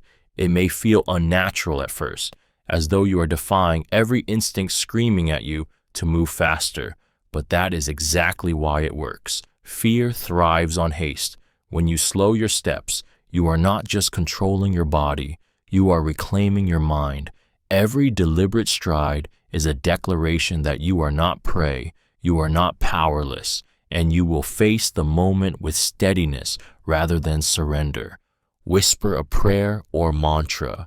In the darkest moments, when panic consumes your breath and dread tightens its grip on your chest, words become more than language. They become anchors. Whispering a prayer or mantra is one of the oldest survival tricks known to humanity. Whether it is a sacred prayer, a repeated phrase like, "I will not break," or even a single word, the act of quietly voicing it steadies the chaos within. The sound of your own whisper becomes proof that you are still here, still alive, still fighting. Prayers and mantras work because they carry rhythm and repetition. As you murmur them, your breathing slows to match their cadence, your racing heart begins to steady, and your mind locks onto something simple, predictable, unshakable. In survival psychology, this is called verbal anchoring, using sound to regulate your emotions. For centuries, soldiers before battle, monks in isolation, and survivors of disasters have whispered phrases not to change reality, but to change themselves within it. There is something deeply human about this practice. A whispered prayer connects you to faith, to something larger than fear. A mantra ties you to resilience, reminding you that you are not powerless. Even the quiet repetition of one more step, one more breath, can transform terror into momentum. In moments when silence feels unbearable and your mind is screaming, the low murmur of your own voice becomes a shield. The words may tremble, but they carry strength beyond logic, the strength of belief, rhythm, and defiance. A whisper in the dark can be louder than panic itself, keeping you steady long enough to endure. Recall a story you love, detail by detail. When panic hijacks your mind, it feels like your thoughts have been stolen, replaced by looping fear and worst-case scenarios. Your brain becomes a broken record of danger, and every second trapped in that loop feels like drowning. But there is a way to break the cycle by summoning a story you love and replaying it detail by detail. It could be a childhood fairy tale, a favorite book, a movie scene, or even a personal memory retold like a legend. The point is not escape into fantasy, but reclaiming control of your mind by filling it with something richer than fear. As you recall each detail, the way the hero looked, the setting, the plot twists, you are forcing your brain to focus. Fear thrives on vagueness and uncertainty, but stories thrive on sequence, imagery, and meaning. By reconstructing a story, you override panic with memory. This technique is powerful because stories are deeply wired into the human psyche. They've been our way of making sense of chaos for thousands of years. In survival psychology, stories are not entertainment, they are lifelines. Trauma survivors often recall comforting tales to anchor themselves. Prisoners of war have rebuilt entire novels in their heads to resist despair. Children in terrifying situations whisper bedtime stories to themselves until they feel safe. The story doesn't matter as much as the act of retelling it, forcing your brain into order when fear tries to rip order away. By recalling a story you love, you remind yourself that not every part of your mind belongs to panic. The narrative becomes a shield. Each remembered detail another brick in a wall between you and terror until the storm within you finally begins to quiet. Laugh loudly to break tension. When fear coils tight in your chest, your body becomes a cage of tension. Muscles stiffen, breath shortens, and your mind locks onto danger as though there is no escape. In that suffocating moment, laughter can feel impossible, almost forbidden.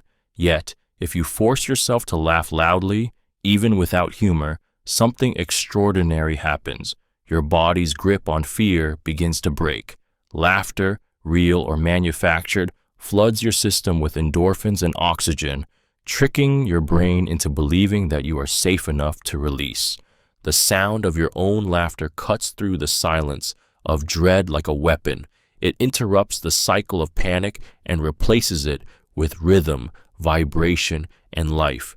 This is why soldiers in foxholes crack jokes under fire, why survivors of disasters sometimes laugh at absurd details, and why people at funerals often chuckle through tears. The body instinctively knows laughter is medicine, even in the darkest moments. When you laugh loudly, you force a shift in your physiology.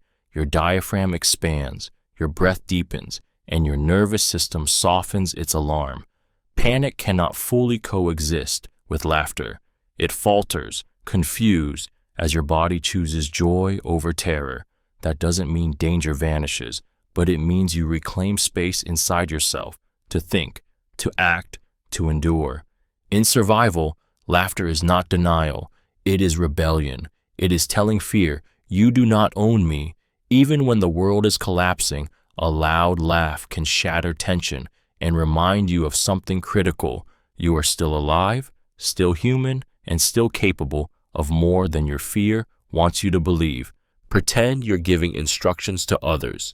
In moments of panic, fear narrows your focus until all you can feel is your own racing heartbeat and the chaos inside your mind. You become trapped in your body, drowning in your own adrenaline. But one of the fastest ways to cut through that spiral is to shift perspective. Imagine you're not the one struggling, but the one leading. Pretend you are giving instructions to others, explaining what to do step by step, as if you were the calm voice guiding them out of danger. This trick works because it forces your brain into clarity.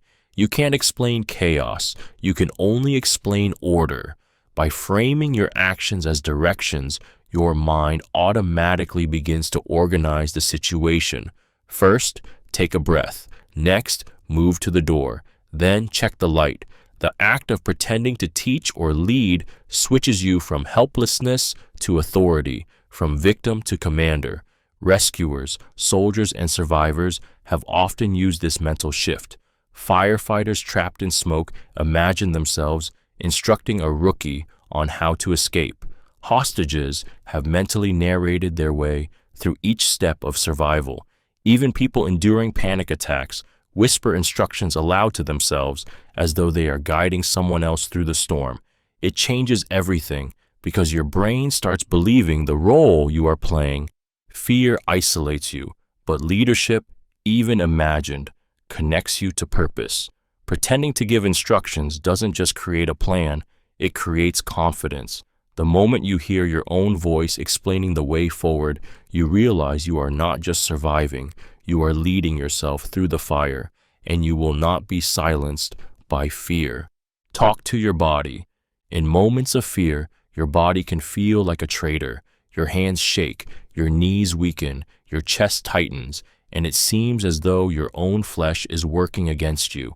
But there is a powerful survival trick hidden in plain sight, speaking directly to your body.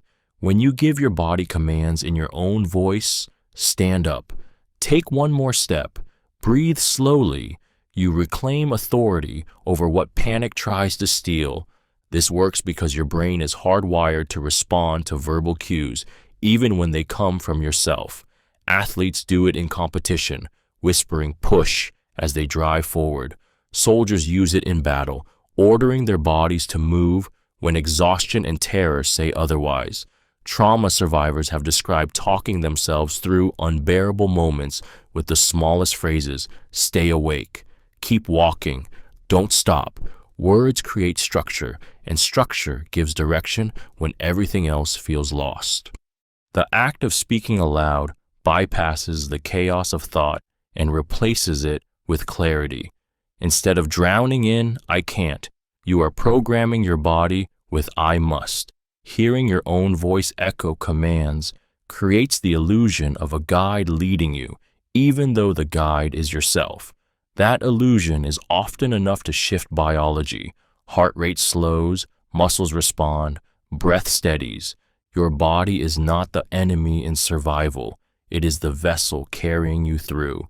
Talking to it reminds you that it is listening, that it will obey, that it can still serve you even under siege by fear.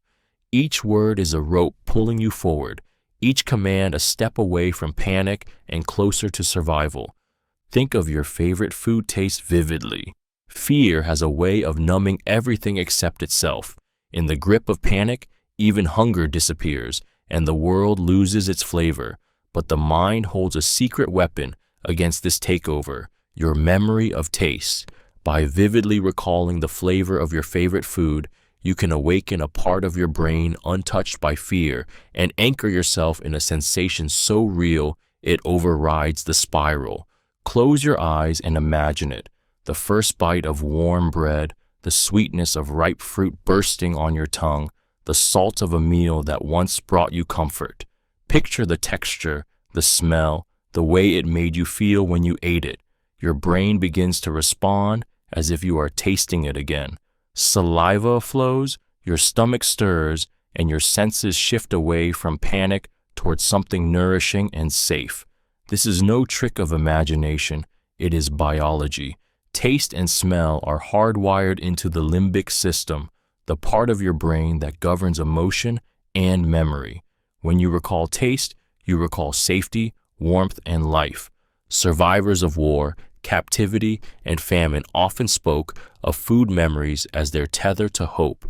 A prisoner would close his eyes and savor the taste of a dish from childhood, not as fantasy but as proof that life outside the nightmare existed. That imagined flavor gave strength to endure one more hour, one more day. In the midst of fear, your favorite food becomes more than nourishment. It becomes a lifeline. To think of it vividly is to remind yourself that comfort and pleasure are not gone, only waiting to be reached again. Bite down on something to stay alert. When exhaustion, shock, or panic threatens to drag you under, your body begins to slip into numbness. Your mind fogs, your limbs grow heavy, and awareness fades like a dimming light. In survival, This descent is deadly. Alertness is everything. One of the most primal ways to jolt yourself back into focus is to bite down on something. It could be a stick, a strap, a piece of cloth, even your own lip if nothing else is available. The act of biting sends a surge of stimulation through your nervous system, shocking your body into presence. The sharp pressure of teeth against resistance tells the brain, wake up, stay here, fight. It cuts through the haze, delivering a burst of adrenaline and sensory clarity. This is why soldiers on long marches bite leather to stay conscious, why wounded survivors clench down on fabric during unbearable pain, and why athletes grit their mouths in the middle of fatigue. The bite becomes a ritual of endurance, a raw reminder that you are still in control of your body. Physiologically, the act grounds you. The jaw is wired to the fight or flight system, and activating it signals strength and readiness. Even the discomfort of biting can be a gift in survival, redirecting your focus from overwhelming fear or pain to something immediate and manageable. Biting down on something is not about violence. It is about anchoring yourself to the moment when your body tries to drift away. It is a defiance against collapse, a primal declaration whispered through clenched teeth, I am still here. I will not give in. Imagine a color filling your body with strength. Fear has a way of draining you, as if every drop of courage has leaked out of your body, leaving only emptiness and weakness behind. In those moments, when your hands tremble and your knees threaten to buckle, imagination can become your weapon. By picturing a color, vivid, powerful, alive, filling your body from head to toe, you can awaken a strength that feels almost supernatural. Close your eyes and choose the color that speaks to you. Maybe it's fiery red, surging like molten energy through your veins. Maybe it's deep blue, wrapping you in calm resilience. Maybe it's golden light, pulsing with warmth and power. As you breathe in, imagine that color flooding into your chest, spreading through your arms, your legs, your fingertips, until every part of you hums with its energy. With each exhale, imagine fear leaving your body as shadows, as smoke, as darkness chased away by your chosen color. This technique is rooted in the psychology of visualization. The brain does not fully separate imagined experiences from real ones. What you see in your mind influences your body. Athletes imagine themselves lifting heavier, running faster, enduring longer, and their performance rises. Survivors trapped in despair have pictured light filling their bodies and found the will to keep going when everything else told them to quit. Fear convinces you that you are weak, but this exercise proves otherwise. The color you summon is not just in your imagination, it is your strength given form, a force that rises within you. In the darkest moments, that imagined glow can remind you that you are not empty, not broken. You are filled with power, waiting to be claimed. Clench jaw lightly, then relax. Fear hides in the body long before the mind notices it. One of its favorite hiding places is the jaw. When panic sets in, your teeth grind together, your jaw locks tight, and tension floods upward into your temples and downward into your chest. This invisible pressure becomes fuel for anxiety, reinforcing the loop of stress that keeps you trapped. But there is a deceptively simple survival trick that disrupts this cycle. Clench your jaw lightly, hold it, then release. The act may feel small, almost insignificant, but its effect is profound. When you deliberately tense and then relax a muscle, your brain registers the release as a signal of safety. It tells your nervous system that the danger isn't as overwhelming as your body believes. This is a cornerstone of progressive muscle relaxation, a psychological tool proven to lower heart rate, reduce cortisol, and calm racing thoughts. The jaw, in particular, is a gateway. When it relaxes, the rest of the body often follows. Imagine being trapped in chaos, your breath shallow and your thoughts wild. You bite down gently, hold for a count of 5, then let go. The flood of release ripples outward. You feel your shoulders loosen, your throat open, your chest expand with deeper breath. That tiny act becomes a reset button, breaking panic's grip just enough to restore clarity. Survivors of trauma, soldiers under stress, and even patients facing unbearable pain use this trick to anchor themselves. It is a quiet rebellion against the body's betrayal. With every clench and release, you remind yourself that tension is not permanent, fear is not absolute, and control can return in the smallest of ways. Repeat calm, calm, calm in rhythm. When fear takes hold, your inner world becomes a battlefield. Your pulse races, your breath shortens, and your thoughts scatter into chaos. In that storm, you need something simple yet powerful, something that cuts through the noise and gives your mind a rhythm to follow. Repeating the word calm, calm, calm in steady rhythm does exactly that. It is more than a word. It becomes a mantra, a heartbeat you control when everything else feels wild and untamed. As you whisper or think it, each repetition steadies your nervous system. The rhythm signals safety, telling your body to slow its frantic pace. Panic thrives on unpredictability, but rhythm is order, and your brain cannot hold on to both at once. Saying calm again and again creates a drumbeat of stability. It pulls your focus away from racing fears and forces it into the present moment, where you are still breathing, still alive, still capable of choice. Survivors of trauma, soldiers in combat, and people enduring disasters have all leaned on simple mantras like this. The word itself doesn't matter as much as the repetition and cadence, but calm carries a special weight. It's a direct command to your body, one that your subconscious instinctively obeys. Each time you repeat it, your shoulders loosen, your heartbeat slows, and your thoughts fall into line with the rhythm. This is not wishful thinking. It is taking authority over your own mind. In a world where fear wants to shout louder than anything else, the quiet repetition of calm, calm, calm becomes your anchor, a steady voice reminding you that panic is not in charge. You are. Focus on your toes, then knees, then shoulders.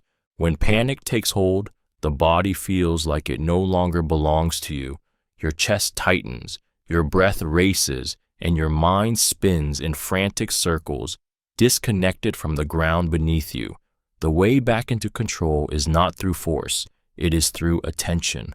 By deliberately focusing on your toes first, then your knees, and finally your shoulders, you guide your awareness step by step back into your body, reclaiming it piece by piece.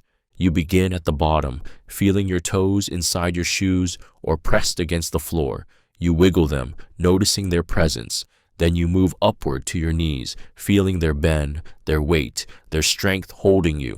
Finally, you shift to your shoulders, often tight and heavy with tension, and allow them to drop, to release. This climb through the body becomes a ladder out of panic. This technique works because fear thrives on disconnection. It pulls you out of your body and traps you in a whirlwind of thought. But when you anchor your attention to physical parts of yourself, you disrupt the spiral and ground your mind in what is real, tangible, and present. Therapists use this in trauma recovery, soldiers use it before combat, and survivors use it in moments when reality feels too overwhelming to bear. Focusing on your toes, knees, and shoulders is not about those parts alone. It is about reminding yourself that you still inhabit this body, that you still command it, and when you reclaim your body, you reclaim your power to act, even in the face of fear. Pretend you're teaching survival to someone else. When fear strikes, the mind often collapses inward, trapping you in a cycle of panic where every thought screams, "I can't do this." But there is a way to shatter that loop by stepping outside yourself and pretending you are teaching survival to someone else. Instead of drowning in your own terror, you shift into the role of mentor, guide, protector. Your words become lessons, and those lessons become your lifeline. Imagine you're standing in front of someone who is just as scared as you once felt. You begin to explain, step by step. Here's how you breathe. Here's how you stay calm. Here's what you do next. The moment you do this, your brain reorganizes chaos into structure. You can't teach confusion, you can only teach clarity. This trick forces you into focus because suddenly you are responsible not just for yourself, but for this imagined student who depends on your calm. Survivors of extreme hardship often use this mental role play. Soldiers under fire imagine themselves explaining tactics to recruits. Lost hikers picture themselves writing a survival guide as they endure. Even trauma survivors talk themselves through each step as though teaching a child how to handle the storm. In each case, the act of teaching pulls them out of fear and into purpose. Fear isolates, but teaching connects. It makes you the authority in your own crisis, transforming helplessness into leadership. And once you hear yourself giving instructions, strong, steady, certain, you begin to believe them. In teaching survival, you teach yourself that you already have the knowledge, the power, and the will to make it through. Recall the face of someone you love. In the midst of fear, when darkness presses in and your body trembles with the weight of survival, the mind often turns cruel. It shows you danger, failure, and every reason to give up. But there is a lifeline stronger than terror. The image of someone you love. When you close your eyes and summon their face, every detail sharp and alive, it becomes more than a memory. It becomes fuel. The human brain is wired to connect safety with loved ones. Seeing the face of someone you care for, even in imagination, triggers the release of oxytocin and dopamine, chemicals that quiet fear and replace despair with resolve. This is why soldiers in battle keep photos tucked close, why hostages whisper the names of family members, why survivors cling to memories of those waiting for them. Love does what logic cannot. It makes survival personal. Picture their eyes, the curve of their smile, the way their presence makes you feel safe. In that moment, the chaos around you softens, your heartbeat steadies. You remember not just why you must endure, but who you must endure for. Fear shrinks when weighed against love, because love demands action. It demands you return. It demands you fight. It demands you live. This trick is not sentimental weakness. It is raw survival psychology.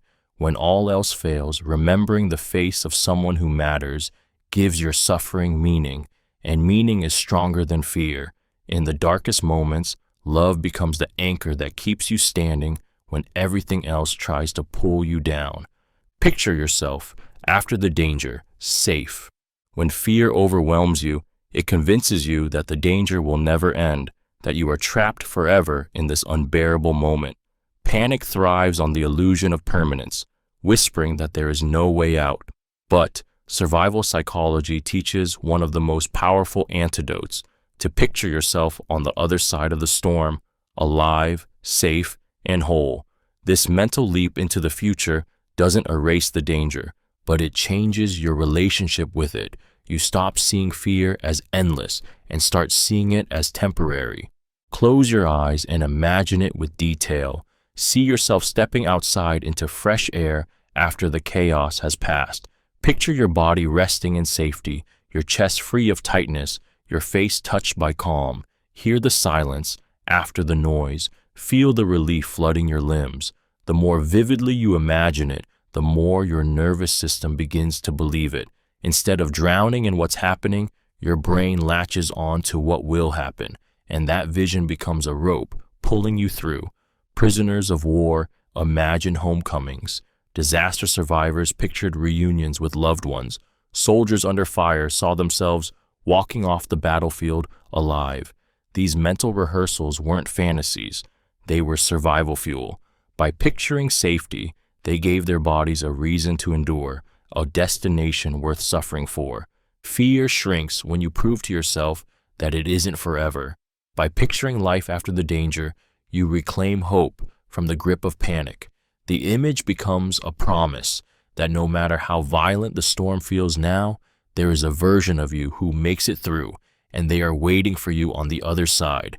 Give yourself points for each step you complete.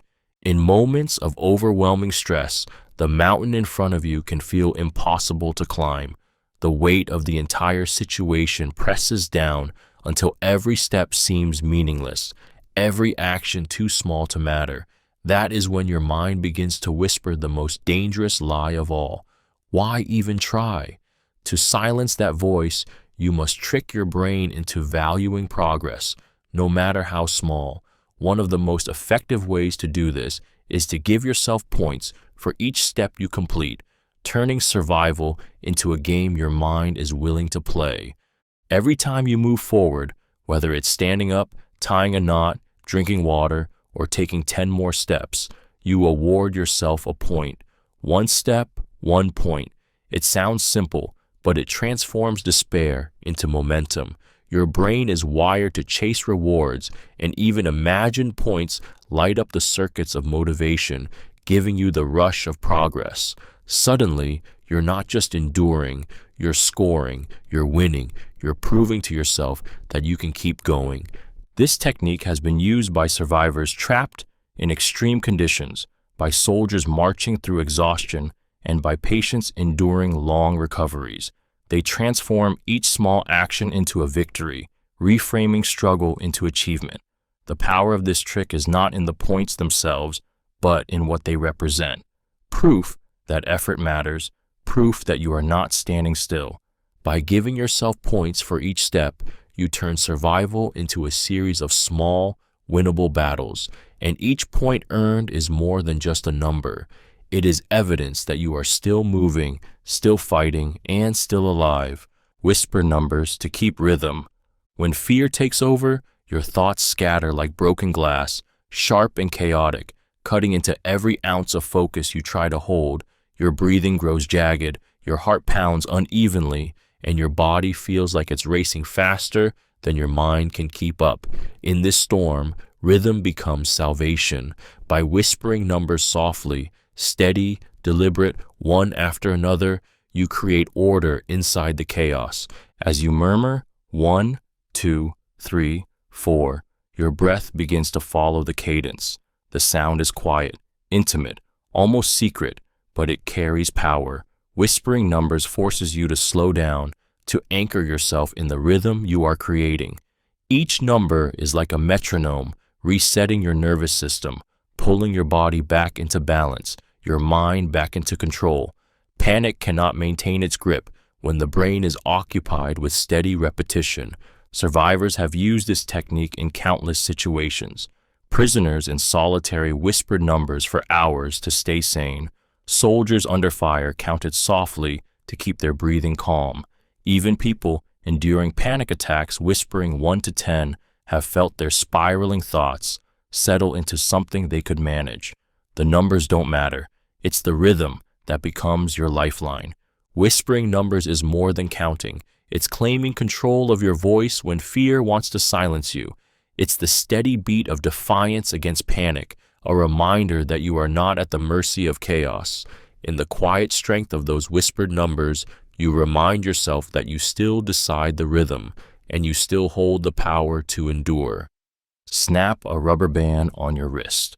When fear spirals out of control, your mind drifts into a storm of what-ifs, and your body follows with racing heart, trembling hands, and shallow breath. You feel trapped inside your own head, watching panic build with no way to stop it.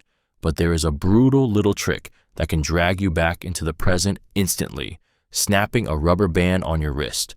The sting may be small, but in survival psychology, it is powerful. That sharp snap of pain shocks the nervous system and forces your brain to shift attention.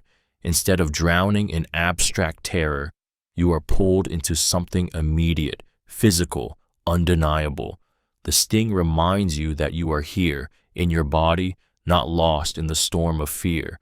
This is a grounding technique used in trauma therapy, addiction recovery, and survival training, because sometimes the fastest way to silence panic is through sensation strong enough to break its hold.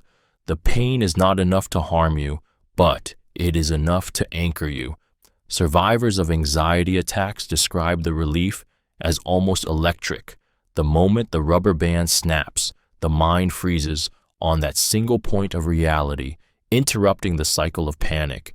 It is an act of defiance, telling your brain, no, we are not going there. We are staying here. In chaos, even the smallest tool becomes a weapon. A rubber band, something so ordinary and overlooked, can become the lifeline that drags you back from fear. That sting across your skin is more than pain. It is proof of presence, proof of control, proof that panic doesn't get the final word. Trace letters on your palm with your finger. When fear takes over, it feels like your thoughts are running wild, too loud to silence and too slippery to catch. Your body hums with nervous energy and your mind spins in endless circles of what if. In those moments, you need a way to anchor yourself to something small, tangible, and fully under your control. Tracing letters on your palm with your finger is one of the simplest yet most grounding techniques you can use.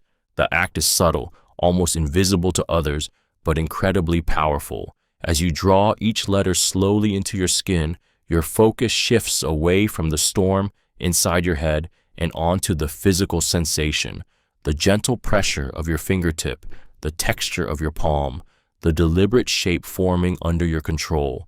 Fear thrives on chaos, but this small ritual creates order. Your body begins to calm because your brain has been handed a task, one stroke at a time, one letter at a time.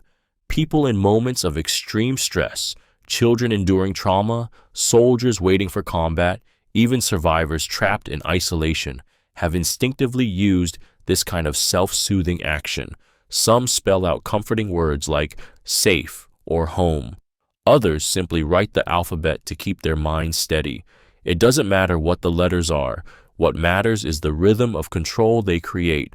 Every traced letter is a quiet declaration. I am here. I am real. I am still in charge of something. In panic, when everything feels stolen from you, even the smallest act of drawing in your own hand becomes a rebellion against fear and a reminder that you are not powerless. Imagine a light guiding you out. When fear surrounds you like darkness, it is easy to believe you are trapped forever. Panic convinces you there is no way forward, no end in sight, only the suffocating weight of hopelessness. In those moments, the mind needs direction, and one of the most powerful ways to find it is to imagine a light guiding you out. Not just a vague glow, but a vivid, steady beacon shining ahead of you, pulling you towards safety, clarity, and survival. Close your eyes and see it, a soft flame, a lantern swinging in the night, or a piercing beam cutting through smoke and shadow. Picture it so vividly that your body begins to lean toward it, your steps aligning with its pull. That light becomes your compass when logic falters. It gives your mind something to chase other than fear, a symbol of hope that translates into action. This technique works because the brain is wired for imagery. Athletes visualize victory before they achieve it. Survivors of disasters imagine rescue before it comes. And trauma patients picture healing before their bodies fully recover. The light is not fantasy. It is a psychological anchor, reminding you there is a way forward, even if you cannot yet see the path clearly. Imagining a light guiding you out transforms paralyzing darkness into movement. It tells your brain, follow this, keep walking, do not stop. In chaos, the light may be imagined, but the strength it awakens is real, enough to carry you through fear, step by step, until the darkness finally breaks. Recall a funny joke or memory. Fear has a way of stripping color from the world, draining it of light until all that's left is darkness and dread. But laughter, even if it's remembered, even if it's quiet, can shatter that darkness like a spark in the night. Recalling a funny joke or memory is not about denial. It is about defiance. It's telling your brain, you cannot own me completely because joy still lives inside me. When you bring to mind that one ridiculous story that once made you laugh so hard you couldn't breathe, or that silly joke that always cracks a smile, your body responds as if it's happening again.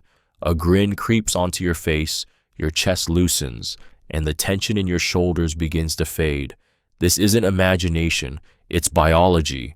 Laughter triggers endorphins, your brain's natural antidote to stress, and even recalling laughter can spark the same healing chemistry. Survivors of extreme conditions often cling to humor as a lifeline. Soldiers in trenches share absurd stories to cut through terror. Prisoners whisper jokes to each other in the dark to remind themselves they're still human. Families trapped in disasters recall hilarious memories to give hope where none should exist. In every case, humor doesn't erase danger, but it weakens fear's grip long enough to think clearly and act. That memory, that joke, that smile is more than nostalgia. It is survival fuel. Fear wants you rigid and hopeless, but humor bends you without breaking. By recalling laughter, you remind yourself that life is more than fear, and that even in the darkest places, joy can still reach you. Hum a steady note. When fear surges through your body, your chest tightens, your throat constricts, and your breath turns jagged. You feel as if you might shatter under the weight of it all. But there is a primitive, almost instinctive trick that can steady the storm, humming a single steady note. The vibration rises from your chest, fills your throat, and echoes through your body like a lifeline pulling you back into control. Humming isn't just sound, it's vibration therapy for the nervous system. The act stimulates the vagus nerve, the body's command center, for calm, lowering heart rate and slowing down the flood of stress hormones. As the note lingers, your breathing naturally deepens, your muscles loosen, and your mind begins to anchor itself to the rhythm of the sound.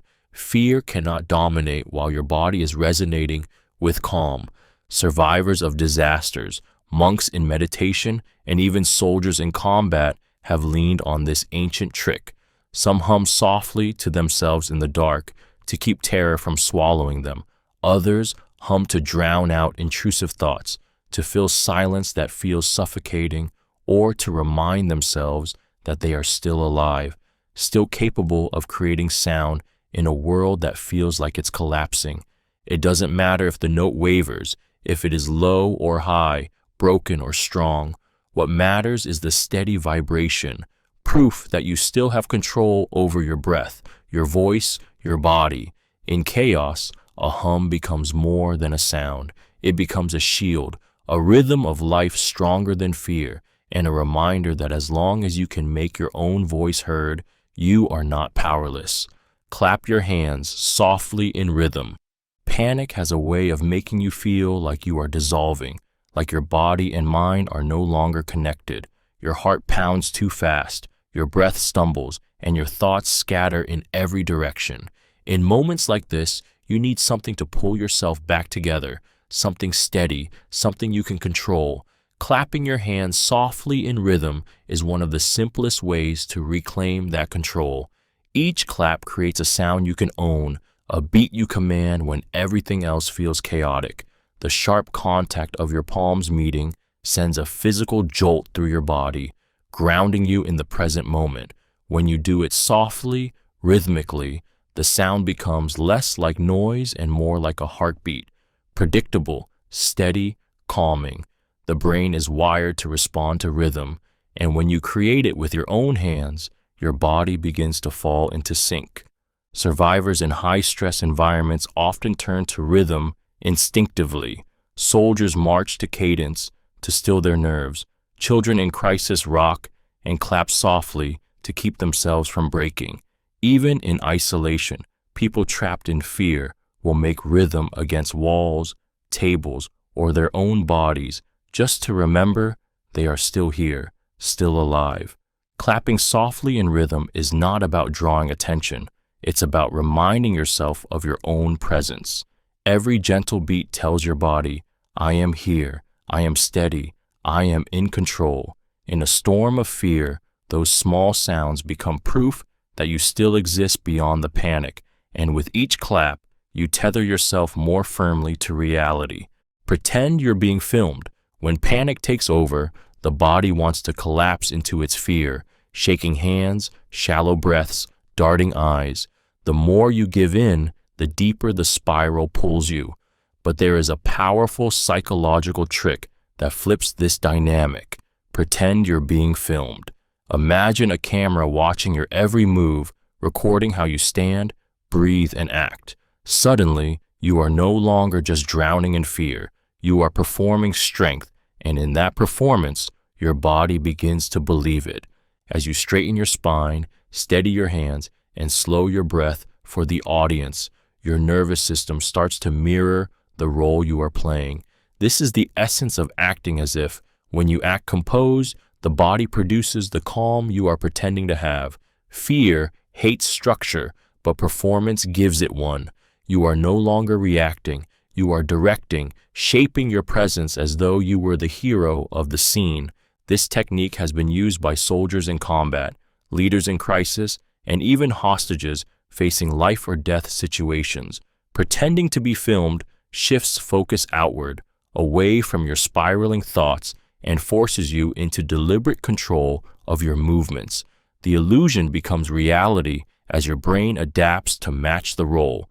When you pretend you're being filmed, you transform fear into a stage and panic into a script. And though the camera may exist only in your imagination, the composure it demands is real, powerful enough to steady your heart, sharpen your mind, and carry you through moments when falling apart is not an option. Ask yourself questions. When panic takes hold, your thoughts often spiral into a blur of noise, racing, chaotic, and uncontrollable. It feels as though fear is dragging you along, leaving no room to breathe, no chance to think. But one of the simplest ways to regain control is to stop the spiral by asking yourself questions, not vague, overwhelming ones like, "What if I die?" but grounding, concrete questions that force your brain to focus on clarity instead of chaos. Where am I right now? What do I see? What is the very next thing I can do? Each question pulls you out of the grip of fear and into the reality of the moment. By demanding answers, you force your brain to shift from the reactive fight or flight state into a problem-solving mode. This change is subtle but powerful. It interrupts panic and replaces it with focus. Survivors of trauma and disaster have used this method instinctively. Hostages whispered questions to themselves in the dark. Hikers lost in the wilderness asked aloud, "What direction is the sun?"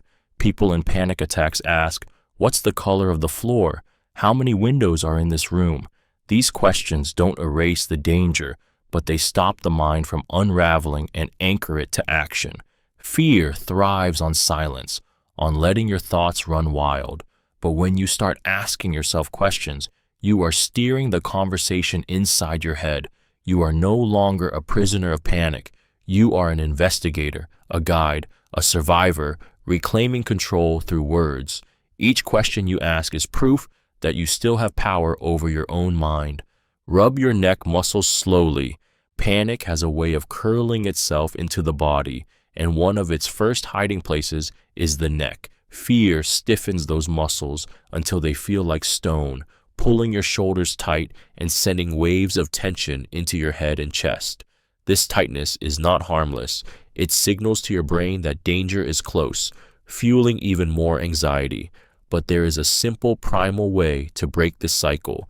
Rub your neck muscles slowly, deliberately, as if you are kneading the fear out with your own hands.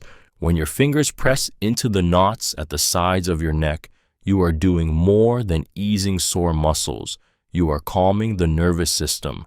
The slow circular pressure stimulates blood flow, releases built-up tension, and activates the body's relaxation response.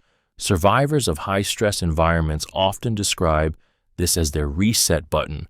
With each rub, their breathing deepens, their vision steadies, and their heart rate slows. Touch carries immense psychological power.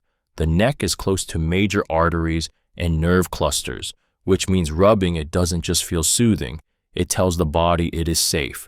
Therapists use this technique to help patients ground themselves during flashbacks, while soldiers under extreme stress use it to keep panic from freezing their bodies. The beauty of this trick is its intimacy. You don't need anyone else. Your own hands become your anchor, proof that you still have the ability to heal and calm yourself. In the middle of fear, when everything feels out of control, pressing your fingers gently into your neck muscles is a quiet rebellion. It is the body reminding the mind, we can still relax, we can still fight, we are still here. Count how many times you blink in 1 minute. When fear takes over, time distorts. Seconds stretch into hours, and every heartbeat feels like a thunderclap inside your chest. The panic spiral feeds on this distortion, convincing you that you are trapped in an endless moment of danger. One way to fight back is by reclaiming time itself, by doing something so simple it feels almost absurd. Count how many times you blink in 1 minute. The act works because it forces your mind to narrow its focus. Instead of drowning in what-ifs or catastrophes, your brain becomes occupied with a task both precise and grounding. Each blink becomes a marker of presence, a rhythm you can measure, a reminder that you are not lost in infinity. You are still inside a minute, still anchored in the real world. As you count, panic begins to lose its claws because the storm in your head cannot coexist with deliberate focus. Psychologists call this grounding through attention, and survivors of extreme stress have relied on it instinctively. Prisoners in isolation have counted blinks to keep their sanity. Trauma victims have used it to interrupt flashbacks. Even in combat, soldiers sometimes focus on the smallest bodily functions, breath, heartbeat, blinking, to hold their minds together when chaos rages around them. What makes this trick powerful is its subtlety. No one around you needs to know what you are doing. You simply sit, breathe, and count the gentle closure of your eyelids. Each number is proof that you are still here, still in control of your awareness. In the grip of panic, the quiet act of counting blinks can feel like holding onto a rope in the dark, a lifeline made of seconds, pulling you back into calm. Pretend you're writing a diary entry. When fear overwhelms you, your mind often feels trapped in a storm with no order, no clarity, only chaos. Thoughts crash into each other. What if I die? What if I fail? What if this never ends? And the weight of them can be unbearable. But by pretending you're writing a diary entry, you impose structure on the storm. You begin to shape your fear into words, into sentences, into something that can be observed instead of something that controls you.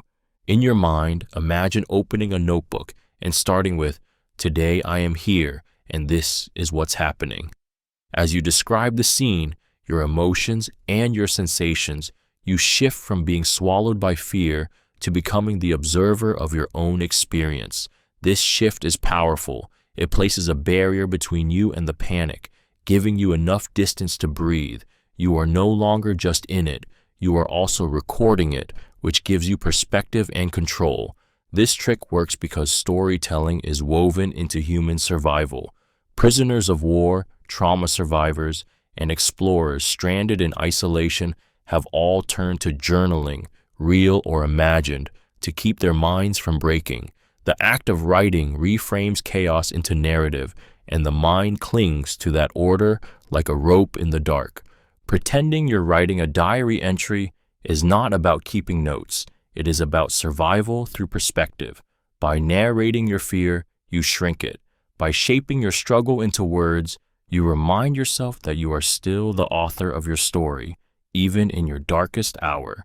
Imagine you are rescuing someone else. When terror strikes, fear shrinks your world down to a single thought: me, my pain, my danger, my panic. This self-focus is natural, but it can also be paralyzing, trapping you in helplessness. One of the most powerful ways to break free is to flip the script. Imagine that you are not the one in need of saving, but the rescuer. Picture someone else depending on you, someone fragile, terrified, waiting for your strength to guide them through the storm. The moment you place yourself in the role of protector, fear begins to loosen. Instead of drowning in panic, your mind shifts into action. How do I keep them safe? What's the next step? How do I lead us out? Survival psychology shows that humans often endure more for others than they would for themselves. Parents have lifted crushing weight to save their children. Strangers have risked their lives for someone they barely knew. When you imagine rescuing another, you awaken that same primal instinct for courage. Survivors often describe this mental trick in disaster situations. Soldiers in combat imagine carrying their brothers home. Lost hikers picture leading a child through the woods. Even those enduring panic attacks sometimes picture calming someone else through it, which in turn calms themselves. The protective instinct is fierce. It silences hesitation because failure is no longer an option when someone else's survival rests in your hands.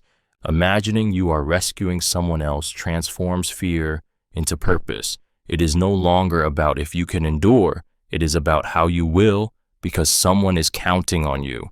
And in that imagined responsibility, you find strength you didn't know you had. Tell yourself, this is temporary. When fear swallows you whole, it feels endless. Panic convinces you that the crushing heartbeat, the trembling hands, the terror clawing at your throat will last forever. In those moments, time itself bends, trapping you in the lie that you will never escape this feeling. But there is a survival phrase powerful enough to cut through that illusion. Whisper to yourself, this is temporary. Those 3 words are not just comfort. They are a command to your brain. They remind you that panic is not permanent, that adrenaline always burns out, that no storm inside the body lasts forever. Survivors of trauma, disaster, and war repeat this phrase like a mantra because it reframes fear as a passing state instead of an eternal prison. Neuroscience backs this up. Labeling panic as temporary reduces its intensity because the brain stops believing it is trapped. When you say, this is temporary aloud, your voice becomes proof of survival already happening in real time. Each breath, each second, each heartbeat is a step closer to the end of the storm. This phrase carries hope, but it also carries defiance. It says to fear, you do not own me. You are a wave, and waves pass. Imagine whispering it while your body trembles. This is temporary. The words do not erase the fear, but they strip it of permanence. And sometimes, knowing that you only have to endure for a little longer is the difference between breaking under panic and surviving it. Fear wants you to believe it will last forever, but it never does. Tap your foot steadily. Panic loves stillness. It traps you in your body, locking your muscles, freezing your breath, and making you feel like a prisoner of your own fear. In that paralysis, your thoughts spiral faster and faster because nothing physical interrupts them. But the moment you start tapping your foot in a steady rhythm, everything begins to shift. That simple beat becomes a signal to your body and brain. I am moving, I am present, I am not powerless. Each tap grounds you in reality. The sound reverberates through the floor, reminding you that the world is still solid beneath you. The steady rhythm cuts through the chaos in your mind, offering a pattern for your thoughts to follow. Panic thrives on unpredictability, but rhythm brings order, and your nervous system instinctively calms when it detects a repeated beat. This is why drummers center marching soldiers, why shamans use drums in ritual, why frightened children rock or kick their feet. It is the body's way of reclaiming harmony. Survivors of overwhelming fear have used this technique unconsciously for centuries. Prisoners tap to remind themselves they are alive.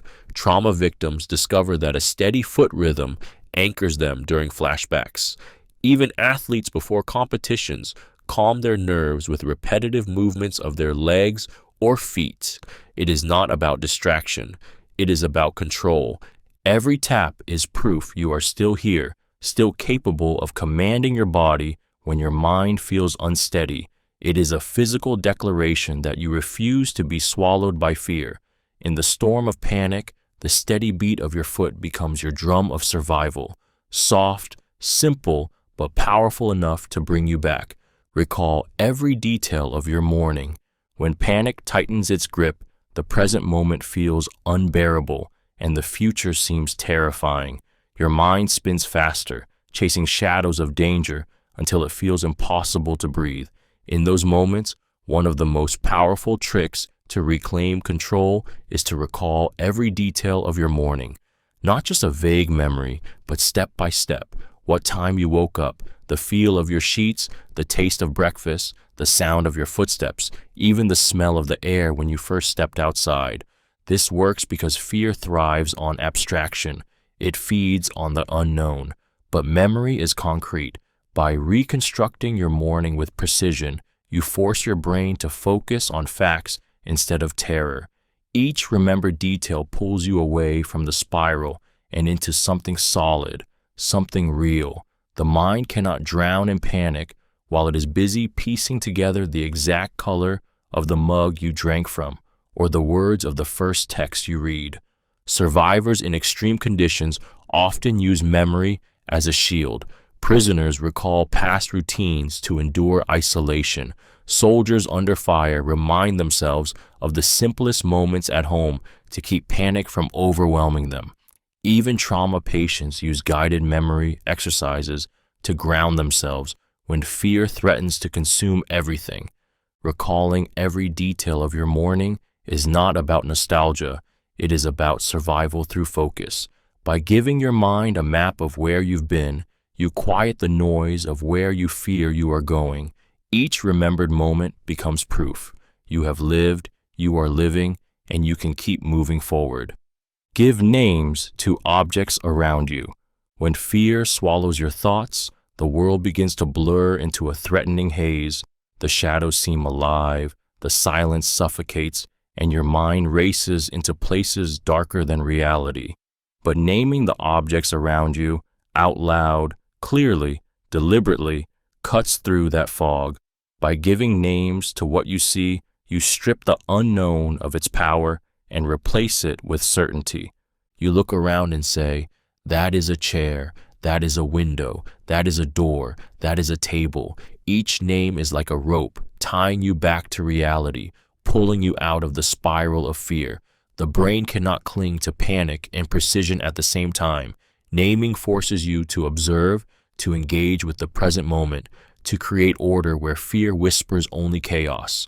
Survivors in terrifying situations often use this technique instinctively. Victims of trauma whisper names of familiar objects to anchor themselves. People lost in panic attacks name the things in their room until the storm inside quiets. Even soldiers in the field sometimes ground themselves by labeling their surroundings to focus on facts instead of fear.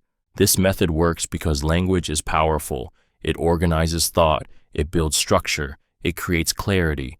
By naming, you are telling your mind, I see the world as it is, not as my fear invents it. Fear thrives in vagueness, in shadows, in the nameless. But when you give names to objects around you, you reclaim control, one word at a time. Each name is proof. You are still here, still aware, still capable of facing what comes next. Whisper your favorite poem. When fear takes hold, the mind often feels like a cage.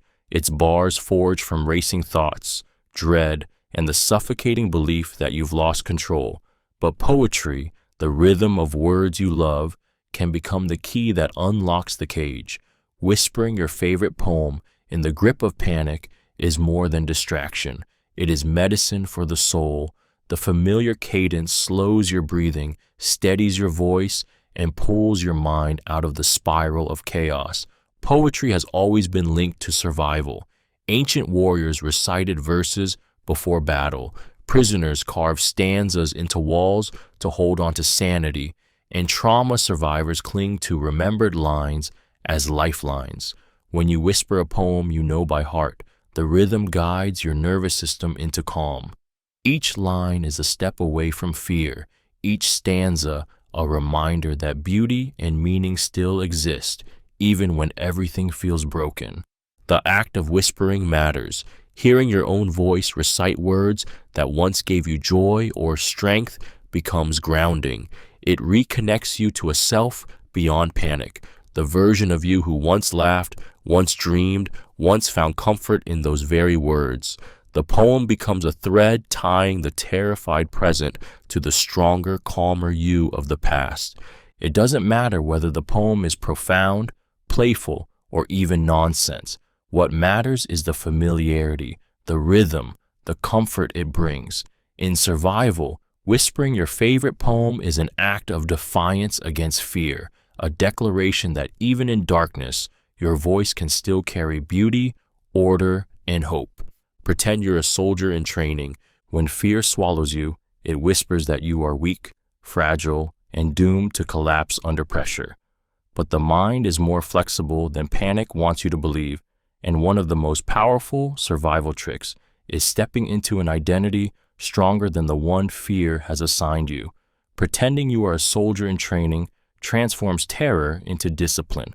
Soldiers are conditioned to face chaos, exhaustion, and danger without breaking.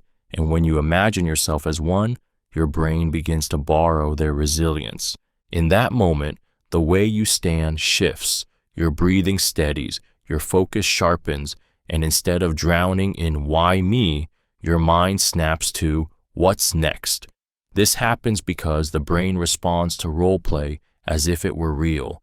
Athletes visualize themselves as champions before stepping into the arena. Survivors of disaster imagine themselves as warriors, pushing through pain step by step. When you take on the mindset of a soldier, fear stops feeling like an enemy that can crush you and becomes an obstacle you are being trained to endure. Many trauma survivors credit this trick with saving them. They told themselves they weren't victims. They were recruits in a brutal training exercise, and every hardship was a test they could pass. That shift turned despair into grit, helplessness into determination. By pretending you're a soldier in training, you create distance between yourself and the panic. You stop asking if you can survive and start demanding that you will. Fear loses its teeth because you are no longer just you. You are a warrior in the making, and warriors do not quit. Press your tongue against your teeth gently. When fear strikes, your body often betrays you. Your jaw locks, your breath shortens, your thoughts scatter into chaos. You feel as though control has slipped through your fingers, but there is a subtle, almost invisible trick that can pull you back into the moment, gently pressing your tongue against your teeth. This small act creates a point of focus, a physical anchor that steadies your mind and interrupts the spiral of panic. As you press your tongue forward, your attention shifts away from racing thoughts and onto a simple sensation. The pressure grounds you, reminding you that you are still here, still connected to your body, still capable of control. It might feel insignificant, but the nervous system responds instantly. Muscles around your jaw relax, breathing deepens, and the act of intentional movement breaks the automatic cycle of fear. This technique is especially powerful because it is discreet. No one around you needs to know you are doing it. Survivors of trauma use it during flashbacks. Soldiers use it in tense silence before action. And people caught in public panic attacks use it to regain composure without drawing attention. It is a way of saying to yourself, I am not lost. I can direct my body and through it, my mind. Pressing your tongue against your teeth gently is not about force. It is about intention. It is a reminder that even in chaos, you can create calm with the smallest action. That tiny pressure becomes a spark of control, proof that you still command yourself, and proof that fear does not own you. Count cracks, tiles, or patterns. When panic overwhelms you, your mind latches onto fear like a predator, replaying danger in endless loops until you feel trapped inside your own head. In those moments, the simplest way out is not to fight the fear directly, but to redirect it, to give your brain a task it cannot ignore. Counting cracks, tiles, or patterns around you is a deceptively powerful way to do this.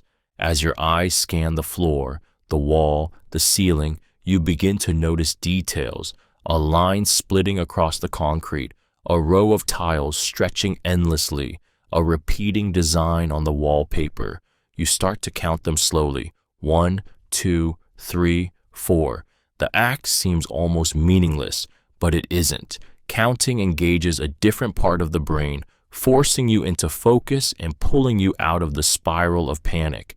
Instead of drowning in thoughts you can't control, you are locked into numbers you can.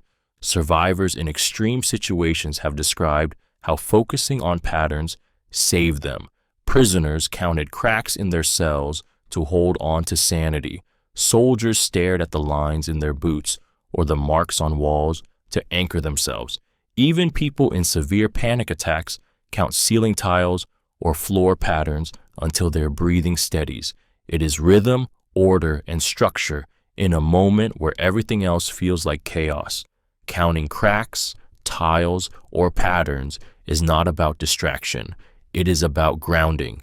Each number proves that there is something steady in your world, something you can measure and control. Fear wants you to believe the world is unending chaos, but every counted pattern whispers back, order still exists, and you still have the power to see it. Imagine your body as strong armor. When fear surges, the body suddenly feels fragile. Weak knees, trembling hands, a heart hammering out of control.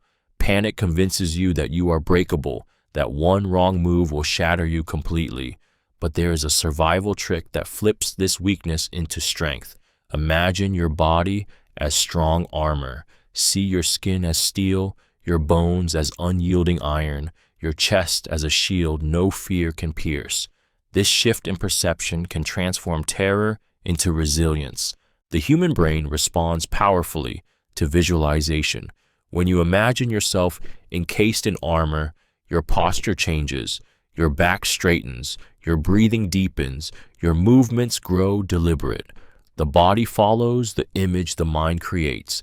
Athletes and soldiers use this technique constantly, picturing themselves as indestructible to push through exhaustion and fear.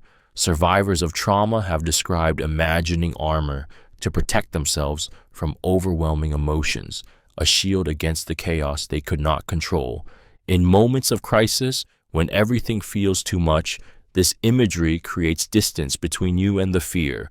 The panic is still there, but it cannot touch you directly. It clangs harmlessly against the armor you forged in your mind. This illusion is not denial, it is strategy. The body responds to belief, and if you believe you are protected, your nervous system steadies, your fear weakens, and your willpower strengthens. Picture it, every breath hardening the armor, every exhale sealing cracks, every heartbeat ringing like steel. Fear thrives on fragility, but when you imagine yourself armored, you become untouchable. And in survival, sometimes the difference between breaking and enduring is the story you tell your body about its own strength. Pretend you're acting in a play. When panic strikes, every sensation feels raw and unbearable. Your heart pounds too loudly, your breath feels ragged, and your thoughts scream that everyone can see your fear. But one of the most liberating survival tricks is to pretend you're an actor on a stage, playing a role written for you. Suddenly, you are no longer a prisoner of your panic. You are a performer stepping into character, and that character is strong, composed, and unshakable. The power of this shift lies in detachment. By imagining yourself as someone else, you create distance between your real emotions and your actions. Actors have used this for centuries, embodying confidence while their stomachs twist inside. Survivors of crisis situations often instinctively do the same, telling themselves, "I will play the part of someone calm until I become it." The brain follows suit. When you behave as if you are steady, your nervous system begins to mirror the role, softening your fear until it feels less overwhelming. Think of how soldiers march into chaos with faces of stone, or how leaders speak firmly even when trembling inside. Much of that is performance, an act that eventually reshapes reality. Pretending you are acting allows you to take on courage without demanding that you feel it immediately. This isn't deception, it's survival. You are giving your body a script to follow when panic would otherwise leave it blank. Every gesture, every breath, every word becomes part of your role, and with each passing moment, the role bleeds into truth. By pretending you're acting in a play, you reclaim your power, not by waiting for fear to fade, but by stepping into a stronger version of yourself and letting the performance carry you through. Think of one person who believes in you. In the grip of fear, it is easy to feel utterly alone. Panic whispers that no one cares, no one understands, and that you are too weak to endure what lies ahead. But there is a powerful antidote to that crushing isolation. Think of one person who believes in you. Picture their face, hear their voice, remember the way they looked at you when they said, "I know you can do this." That memory becomes a shield, a lifeline thrown into the storm. When you summon the image of someone who believes in you, your body responds as though they are right there beside you. The nervous system calms, courage rises, and the hopelessness begins to crack. This isn't imagination, it is biology. The brain is wired to draw strength from connection, to find resilience in the presence of support, even if it's only recalled. That single person becomes your anchor, their faith in you louder than your fear of failure. Survivors of disaster often report thinking of loved ones to keep going. Soldiers in battle endure by picturing the faces of those waiting at home. Patients in unbearable pain push forward by remembering a mother's encouragement, a friend's laughter, a mentor's belief. It doesn't take a crowd. Just one person can ignite the will to fight when everything feels lost. Thinking of one person who believes in you is not weakness. It is power. It transforms survival into something larger than yourself. Fear tells you to give up, but their faith reminds you why you cannot. And in that reminder, you find the strength to take one more step, to endure one more moment, to live. Whisper, "I will not quit."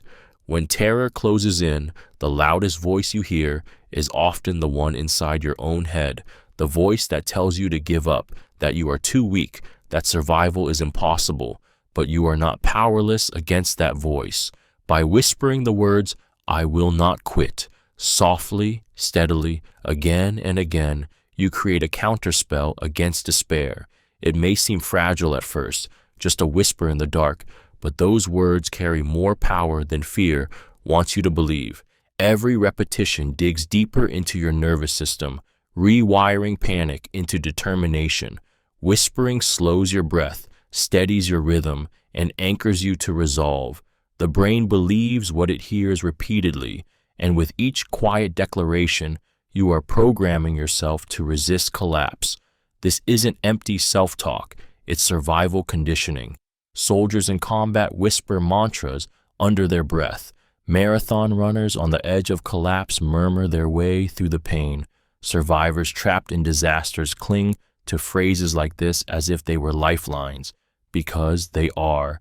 Whispering, "I will not quit," makes surrender impossible. It creates momentum where there was paralysis, courage where there was doubt.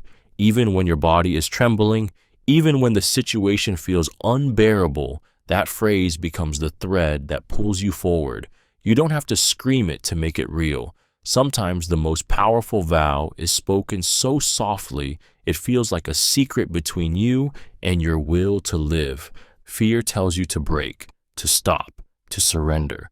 But when you whisper, "I will not quit," you answer back with defiance, and you remind yourself that as long as you breathe, the fight is still yours. Picture the sun rising. When darkness closes in, whether it's the darkness of night, fear, or despair, it can feel endless, like you'll never see light again. Panic thrives in this space, whispering that the moment you are in will last forever. But there is a simple, profound trick that can break this illusion. Picture the sun rising. Imagine the first light cracking through the horizon, the sky shifting from black to deep purple to gold, the warmth slowly chasing away the cold. This vision is more than a scene. It is a promise that no darkness lasts forever. The brain responds powerfully to imagery, and picturing a sunrise activates hope deep in the nervous system. Survivors of trauma and isolation often recall holding on to the thought of morning, the certainty that no matter how endless the night felt, the sun would always return. This mental picture becomes a tether to endurance, a reason to breathe, a reason to hold out just a little longer. When you see the sun rising in your mind, your body reacts as if light truly is returning. Your breath slows, your heart steadies, and the grip of fear loosens. You begin to feel possibility again, as though survival is not only within reach, but inevitable. In survival psychology, this trick is a weapon of hope. You are not just imagining light, you are commanding your brain to believe in renewal. And in moments of terror, when you feel swallowed by darkness, that inner sunrise can become the flame that keeps you alive, whispering with every imagined ray, "This too will pass, and light is already on its way." Touch your chest to feel your heartbeat. When fear consumes you, your heartbeat often feels like the enemy, racing, pounding, thundering so hard it convinces you that you're losing control. That pulsing in your chest becomes proof in your panicked mind that something is wrong. But survival psychology offers a way to transform that terrifying rhythm into your lifeline. Place your hand firmly on your chest and feel your heartbeat. Instead of fleeing from it, face it, claim it, and let it remind you that you are alive. The human brain responds to touch with grounding. When your palm meets your chest, you shift your awareness from abstract terror to physical reality. The warmth of your hand and the steady drum of your heart connect you to the present moment, cutting through spiraling thoughts. What once felt like a signal of danger becomes proof of survival. My heart is beating. I am here. My body is still fighting for me. Many trauma survivors use this technique instinctively. Soldiers under fire press their hands to their chest to steady themselves. People suffering panic attacks find calm in counting heartbeats beneath their palm. Even children naturally clutch their chests when frightened, as though anchoring themselves to the rhythm inside. That beat is more than noise. It is the sound of endurance, the body refusing to quit. Touching your chest reframes panic's loudest symptom into reassurance. Each thump beneath your hand is not a threat, but a promise. Your heart is strong enough to carry you through this storm. In the middle of fear, it becomes the most primal comfort of all, evidence that life is still with you, pounding fiercely, refusing to let go. Recall your phone number backwards. When panic surges, your thoughts scatter into 1,000 directions at once, leaving you gasping, unfocused, and desperate for control. In those moments, you need a task precise enough to demand your full attention, yet simple enough to grab hold of quickly. Recalling your phone number backwards does exactly that. It takes something deeply familiar, something etched into memory, and flips it into a challenge that forces your brain to concentrate on order instead of chaos. As you whisper each digit in reverse, your mind slows down to make sense of the sequence. The frantic what-ifs of fear collide with the steady rhythm of numbers, and for those few moments, panic loses its grip. This works because the brain cannot process both anxiety and structured problem-solving at the same time. It has to choose, and by giving it a clear, controlled task, you pull it away from the spiral of dread. Survivors of trauma, first responders, and even therapists use similar cognitive tricks to anchor people during breakdowns. Numbers are powerful because they are absolute, unchanging, and concrete. While fear is abstract and infinite, a backward sequence has a clear beginning and end. Each digit becomes a step forward, a small victory that rebuilds focus and calm. Recalling your phone number backwards isn't about memory. It's about survival. It's about telling your brain, I decide what we focus on now. And in the middle of fear, that decision can mean everything. The difference between losing yourself to panic and reclaiming enough control to act, endure, and keep going. Think of your first pet. When fear grips you and the world feels cold, chaotic, and merciless, one of the quickest ways to reclaim warmth is to summon a memory of unconditional love. Thinking of your first pet, whether it was a loyal dog, a playful cat, a chirping bird, or even a goldfish, pulls you out of the storm of panic and into a moment of innocence and comfort. That memory is more than nostalgia. It is medicine for the terrified mind. Close your eyes and picture their face, the way they looked at you without judgment, the way their presence brought safety. Remember the sound of their paws or the softness of their fur, the silly moments that made you laugh, the quiet companionship that made you feel less alone. Your nervous system responds to this imagery as if it is real, releasing the same feelings of calm and connection you once felt. In survival psychology, this is called positive resource recall, using memory as a shield against despair. People in unbearable situations have leaned on memories of beloved pets to endure. Prisoners of war clung to the thought of a dog waiting back home. Survivors of trauma have described how picturing their cat's purr steadied their heart. These aren't small comforts, they are lifelines.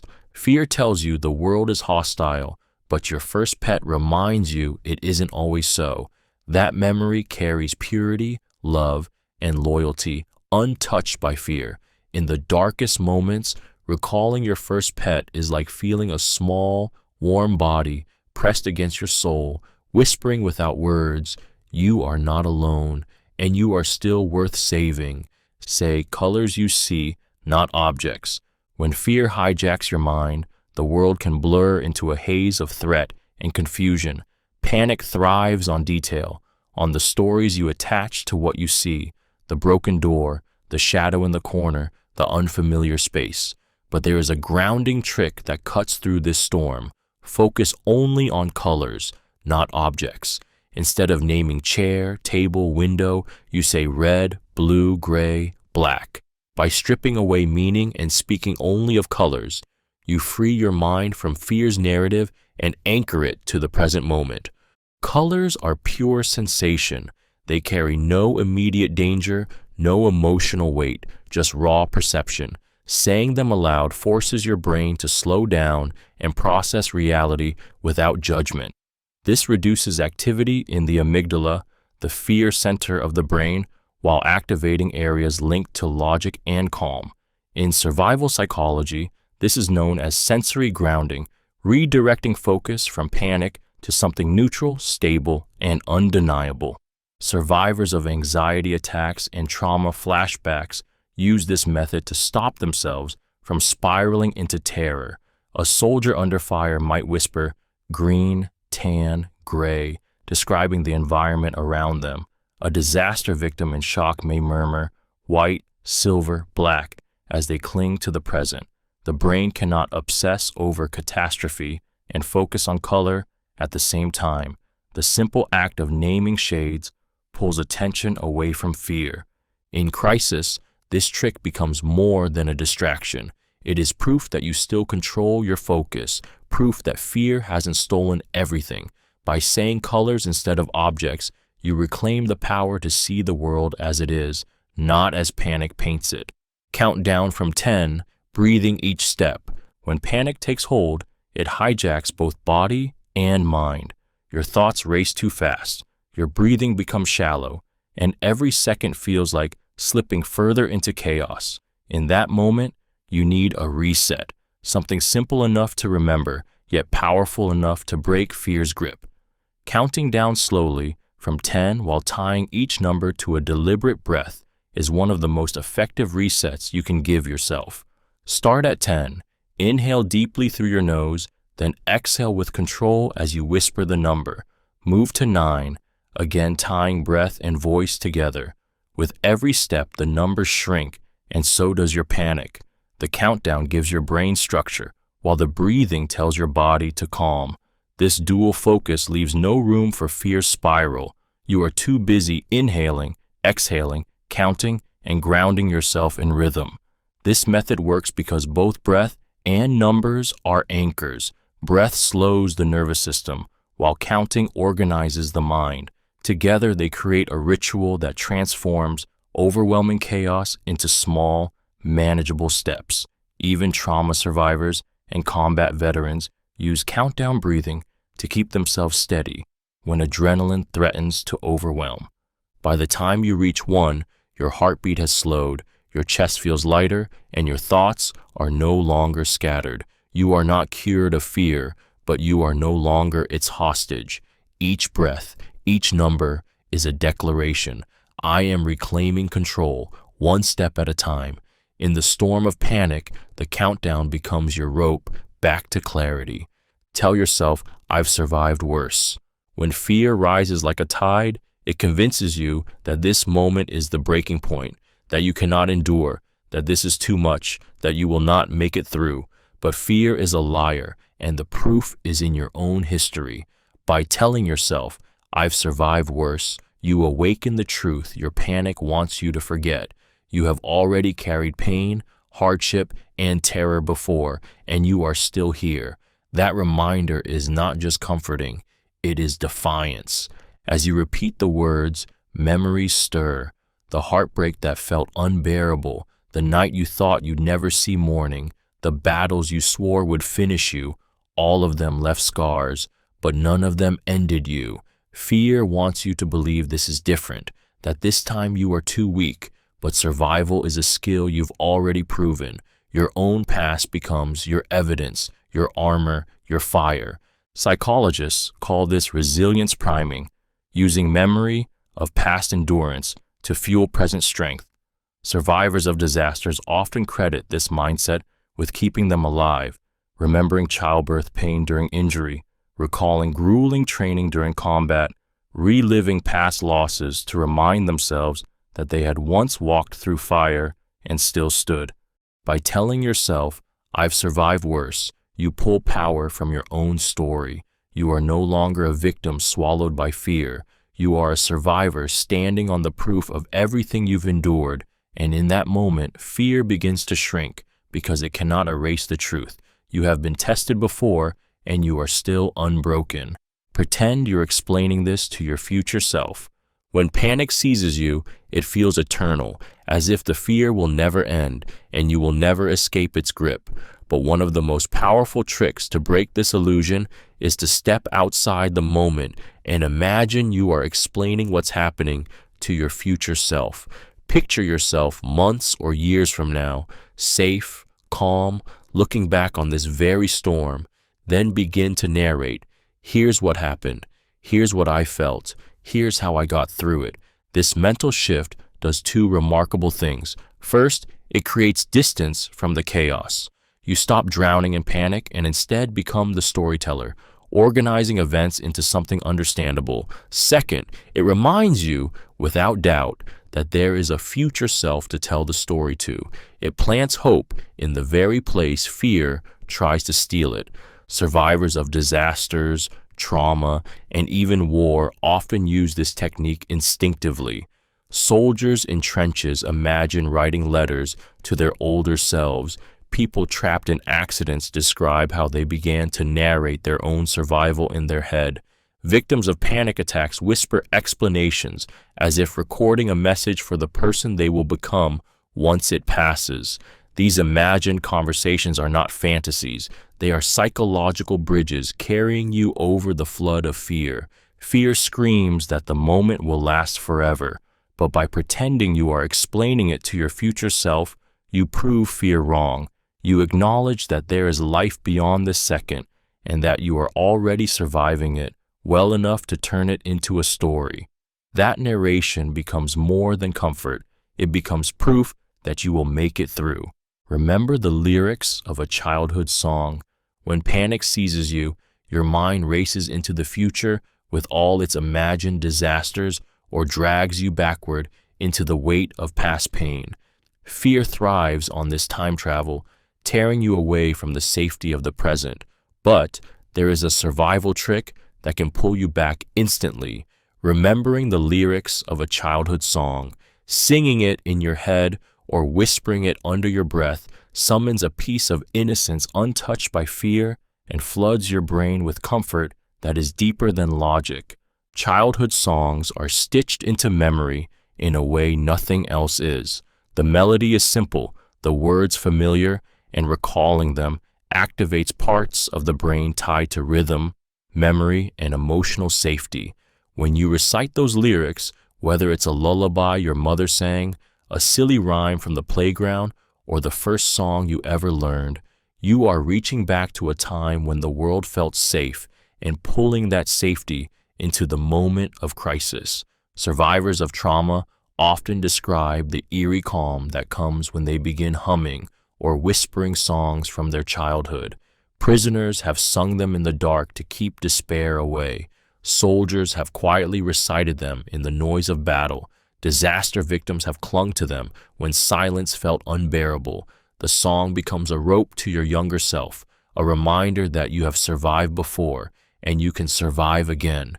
In chaos, remembering the lyrics of a childhood song is more than nostalgia. It is survival. Each line you recall is proof that fear cannot erase who you are or the strength that has lived in you since the beginning.